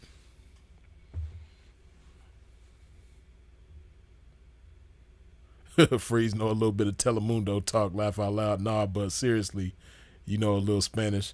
Yeah, I know a little something. I understand it a lot better than I speak it. I should be a lot more fluent than I am. I ain't gonna lie, I've been lazy with that shit though. Like I should have been a lot more fluent with my Spanish than I am. You dig? But it's certain things that I can't think of. Like if you say how you say this in Spanish, I might not probably be able to think of it, but if I hear it, I'll know what it means. You know what I mean? Like I could sit back and listen to a conversation in Spanish and I'm gonna pick up most of it.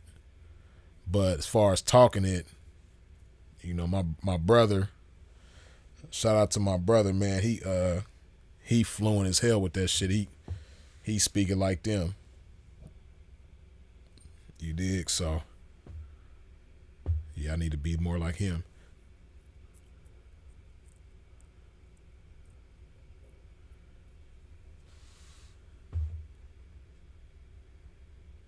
King T Bass say, Freeze, any experiences in that Seattle? Yeah, Seattle cool.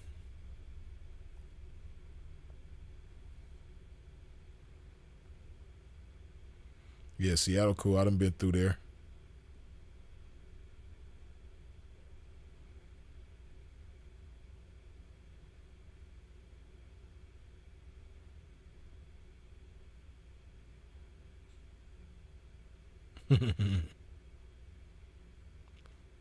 Mo Jones say Salvadorians hate the word cacabeza. Shit, I would think everybody hate that word, not just Salvadorians. But I don't know. It might be something I ain't familiar with about that.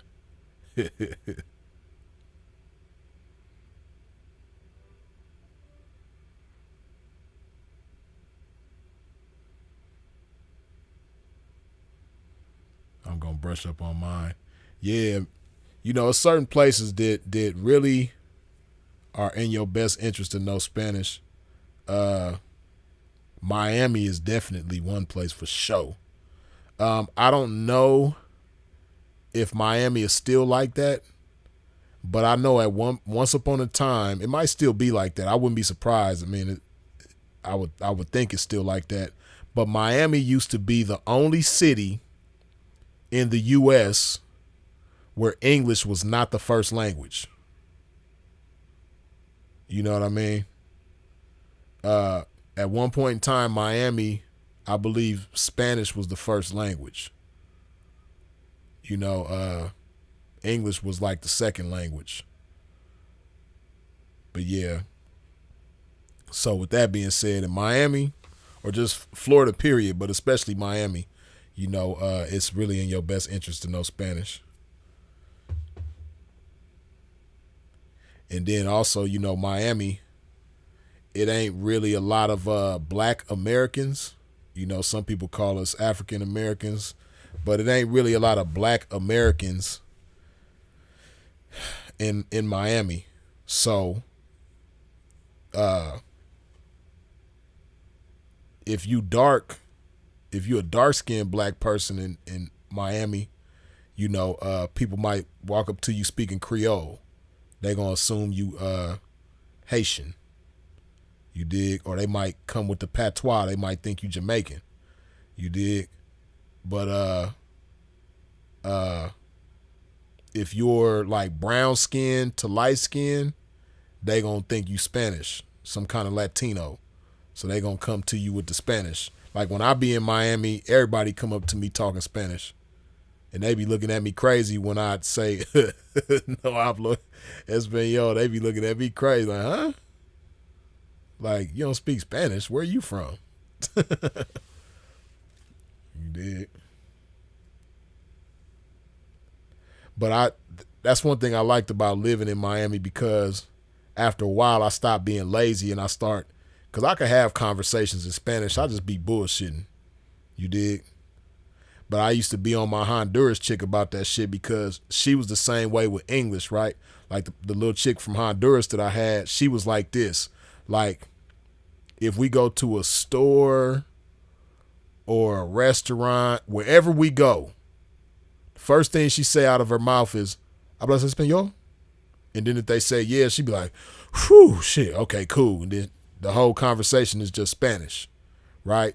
So she would lean on that Spanish, and of course, by us being in California, you know, damn near everybody speaks Spanish. So, you know, she would hate being in situations where she had to speak English. You know what I mean? Because she was so used to Spanish. And, you know, I'm the same way with the English, you dig? And of course, being around her, because, you know, she spoke so much Spanish and watched Spanish TV and listened to Spanish radio and all that shit. Being around her, and all her friends speak Spanish. So being around her family and all that type of stuff, you know, it made my Spanish better. You dig? So,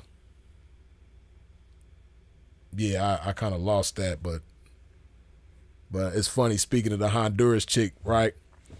I remember she used to have this when I first had met her, when she first got with me. She used to have a studio apartment, right? And she had a little daughter. Her daughter was like 5 at the time, right? And she used to have this babysitter, like a nanny, that would stay with her. You know, they call her abuela. So I remember one time me and a chick, we had got into it, right? And I went to her spot, and she was ignoring my she wasn't trying to answer the door. So I'm bamming on the door, boom, boom, boom. I'm like, "Open this door." And the abuela came to the door, and she's like, "Go, I call the police." So you know, I got up out of there. But later on, after everything was cool, we all kicking it at the crib. Now, abuela, she don't speak not a lick of English. You know what I mean? Abuela probably might know 5 words of English, and that's it. And them words, I call the police. That's probably the only thing in English she know how to say, right? So we had the crib, and everything cool. We kicking it, and the little chick, my little bra, she was like, "Yeah, abuela said the other night she was gonna shoot you." And I was like, "Damn, abuela was gonna shoot me?"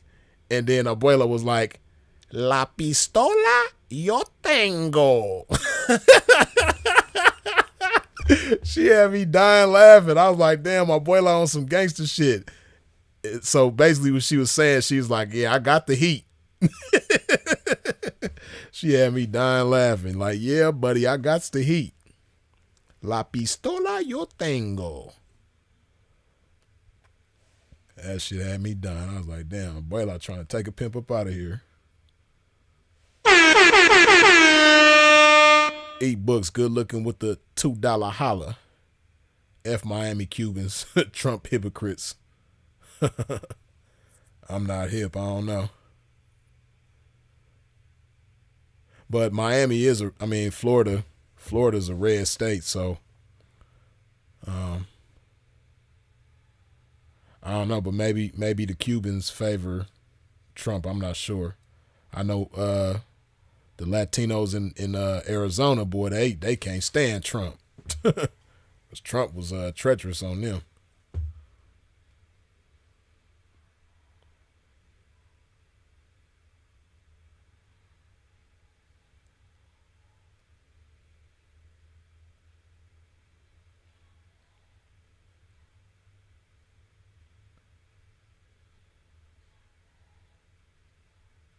Ray Blast say, "Cubans are everywhere here in Miami. We have congregated and made it home."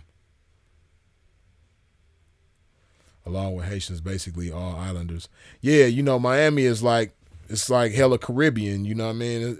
Damn near everybody there is, you know, got some kind of Caribbean origin. You know, if you, like I said, if you black in Miami, you know, you most likely ain't quote unquote African American. Your people is from Haiti or Jamaica, or you know, might be Central American, might be Cuban. You dig? But it ain't really too many. And then, you know, you got people this blonde hair and blue eyes, but they might be from Venezuela or, you know, Nicaragua or something like that. You dig? So the white people there aren't like Caucasian per se. You know, they Caribbean too. And most of the white people there speak Spanish. And, you know, the black people there speak either Spanish, Creole, or Patois or something like that, you know what I mean? But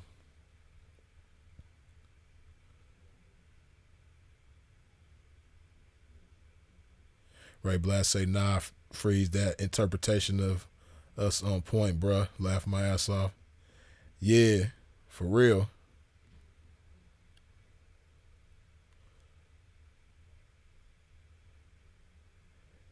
Ebooks say, or Ray Blast say, ebooks, we got Democratic Cubans on Trump's D, but most of us got common sense for being immigrants. For sure. Oh yeah, Ray Blast, I'm already knowing that. Miami got a heavy OnlyFans culture too. Hey, it's funny you say that, Ray Blast, right? You know the Whole Foods down there in Brickell, right? No, nah, it ain't the one in Brickell. It might be the one on Biscayne. And I think it might be the one in Biscayne, North Miami. But it's a Whole Foods in Miami, basically, right? And I guess there's like a high-rise condo. I don't think it's the one in Brickell, though. But it's some high-rise condos across the street from Whole Foods, right? And it's a lot of OnlyFans girls that stay in these condos. And my partner, he was talking to the security guard at Whole Foods one day, and the security guard at Whole Foods was telling him, he was like, man, every month another girl jumps from over there. Like basically, you know what I mean, she plunged to her death from one of the high rises, you dig? Like she jumped off the balcony type shit. Like he was saying, like it's an average of like once a month that them chicks be doing that shit. And when he told me that, I was just like, damn, that's crazy. But it all goes to show, like, you know, some of the things I'll be touching on a lot. You know, they don't be understanding that, you know, money isn't everything. And all money ain't good money, and, you know, everything ain't for everybody.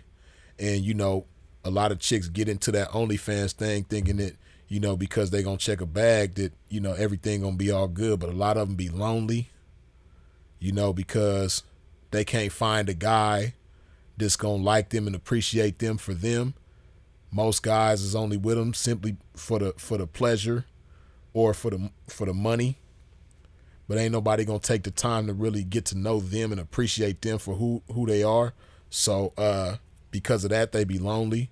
And because of what they do, most of their friends and family don't mess with them because, you know, they abhor what they do. You dig?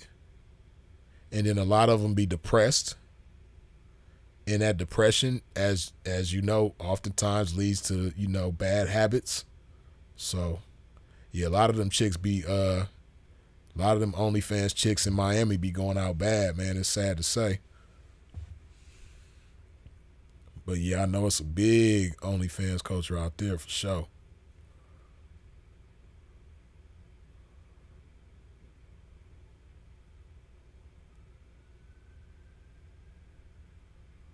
Trapped in vanity, man. Stay crazy for sure. That's exactly what it is. Trapped in vanity.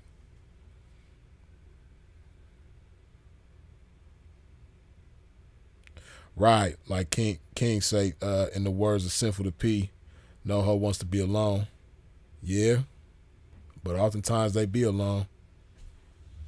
Them bees need a pimp freeze. They miserable with the job. They miserable with that job and nice car. That shit means nothing. A B wants to be a B. Yeah, nah, that's real. Real talk.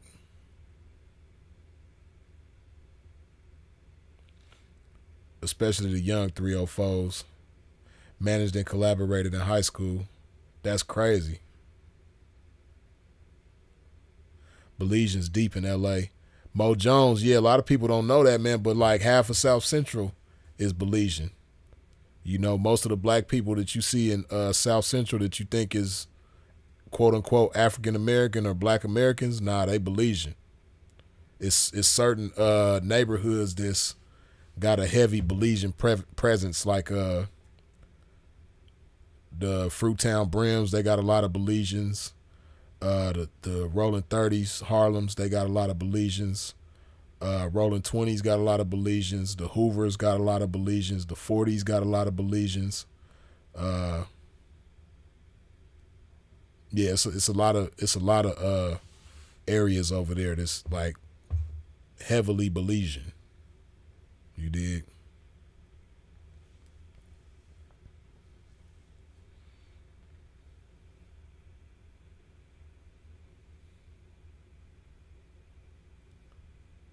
Right, supposed to print, especially the West Side for sure. Like you notice every neighborhood I said was on the West Side. Yeah, but yeah, it's a very very big Belizean presence on the West Side of South Central for sure. And I don't know about nowadays, but I know it used to be a lot of Belizeans in Inglewood too. Yep.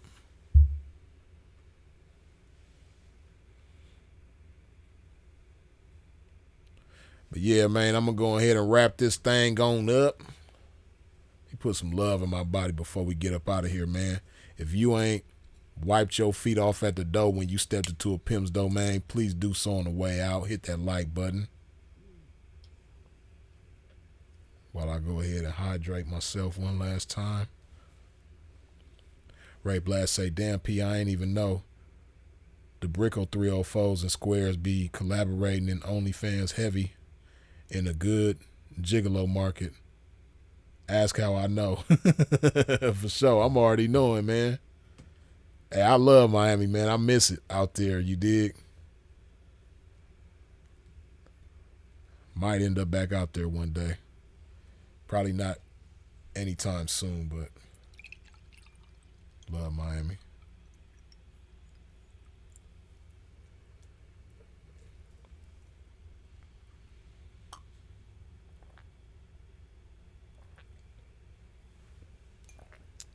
Now, you know, I love Whole Foods everywhere, but that's one of my favorite ones, that Whole Foods in Brickell. Man, talk about nice scenery every time you go. Shit, work. That Whole Foods in Brickell be having work every day. But yeah, man, I'm going to go ahead and wrap this. Lojo, you stupid, man. Lojo, good looking with the $2 holler. What's the story about the fragrance? Oh man. So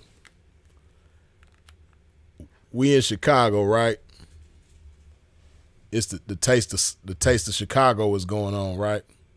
For those of y'all who ain't familiar with the taste of Chicago, the taste is when downtown on Michigan Ave, they the taste is like where, you know, all the different restaurants and, you know, catering businesses and things like that, they all have their tables and booths set up, and, you know, they sell their food, and it's, you know, all different flavors. That's why they call it the taste of Chicago, right? So we down at the taste. It's me, it's Sinful, and it's our partner KS King Sean, right? You know, we down there. Now Sinful wasn't with us at this moment. He was close by though. I don't know if he was like around the corner or down the street or something. Maybe he was getting something to eat. I don't know what was going on, but at this for this short period, Sinful wasn't with us. It was just me and KS, right? So me and KS walking, and mind you, we outside. We are outside, man. We walking, and we just strolling at a smooth pace. We ain't like walking real fast or nothing. We just strolling at a smooth pimpish pace, right? And this little dude run up on us, man, from behind. He run like to catch up to us. He run up and then he come up to me and he say, "Excuse me, do you mind telling me what fragrance that is you're wearing?" This grown ass man, this Negro said fragrance. And then so I told him, I think I probably had the 1 million on or something. And then he was like, "Oh man, that smells so good. Thanks for telling me." And then he walked off, right? Man, KS wouldn't let me hear the end of that shit, man. And then, so like, for most of y'all probably don't know KS, but King Sean, he's from Chicago, man. And see, like, it's something about Chicago, man. Everybody got like a comedian bone in their body, man. Like everybody from Chicago is just funny as hell.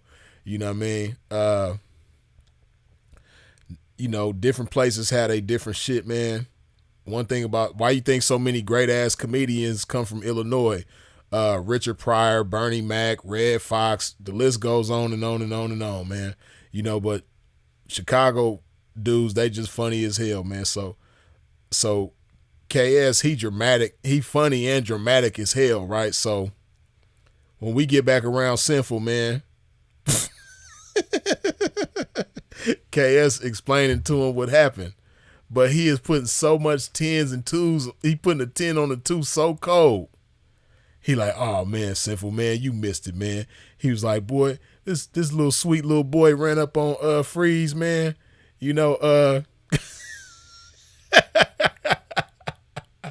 See it, man. I wish I was like outside or something, like with enough, like I just wish I could demonstrate the shit to you, like, cause KS demonstrated the shit, and that's what made it that much more funny. Not just how he was telling the story to Sinful, but how he demonstrated the shit, man. He made the shit so dramatic, man. It was funny as hell. And the man really ran up on me talking about, "Excuse me, what fragrance is that are you wearing?"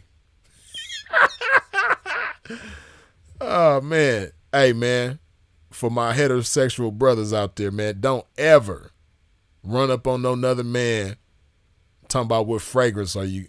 You might say, hey bro, man, what smell good is that you got on, man? Or what cologne is that you got? This boy said fragrance.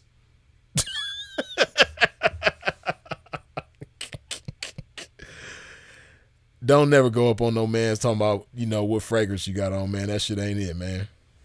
We don't, you ask a lady what fragrance she got on, man. You don't ask no damn man what fragrance he got on. That shit was funny as hell. And see, Sinful, he from Chicago like KS, so I know when he told y'all the story, he probably just as dramatic as KS was when KS told him the story. The most dramatic ass Chicago dudes, man. Get on my damn nerves. But yeah, man, I'm going to go ahead and wrap this thing up. As always, I appreciate y'all for tuning in and tapping in with a pimp. I appreciate you for sharing this video. I appreciate all your comments, your your questions, your jokes, your good feedback, all that good stuff. I appreciate you sharing this video. I appreciate you subscribing and hitting the bell when you subscribe. I appreciate all the super chats, the cash apps, the PayPals. I appreciate your support in every which way that you comes with it, man. Yeah. But yeah, y'all already know who it is and what it is, man. Freeze is it. If you out in traffic moving around, please do so in a safe fashion. And of course, as always, long live the incomparable Sinful to P. We out.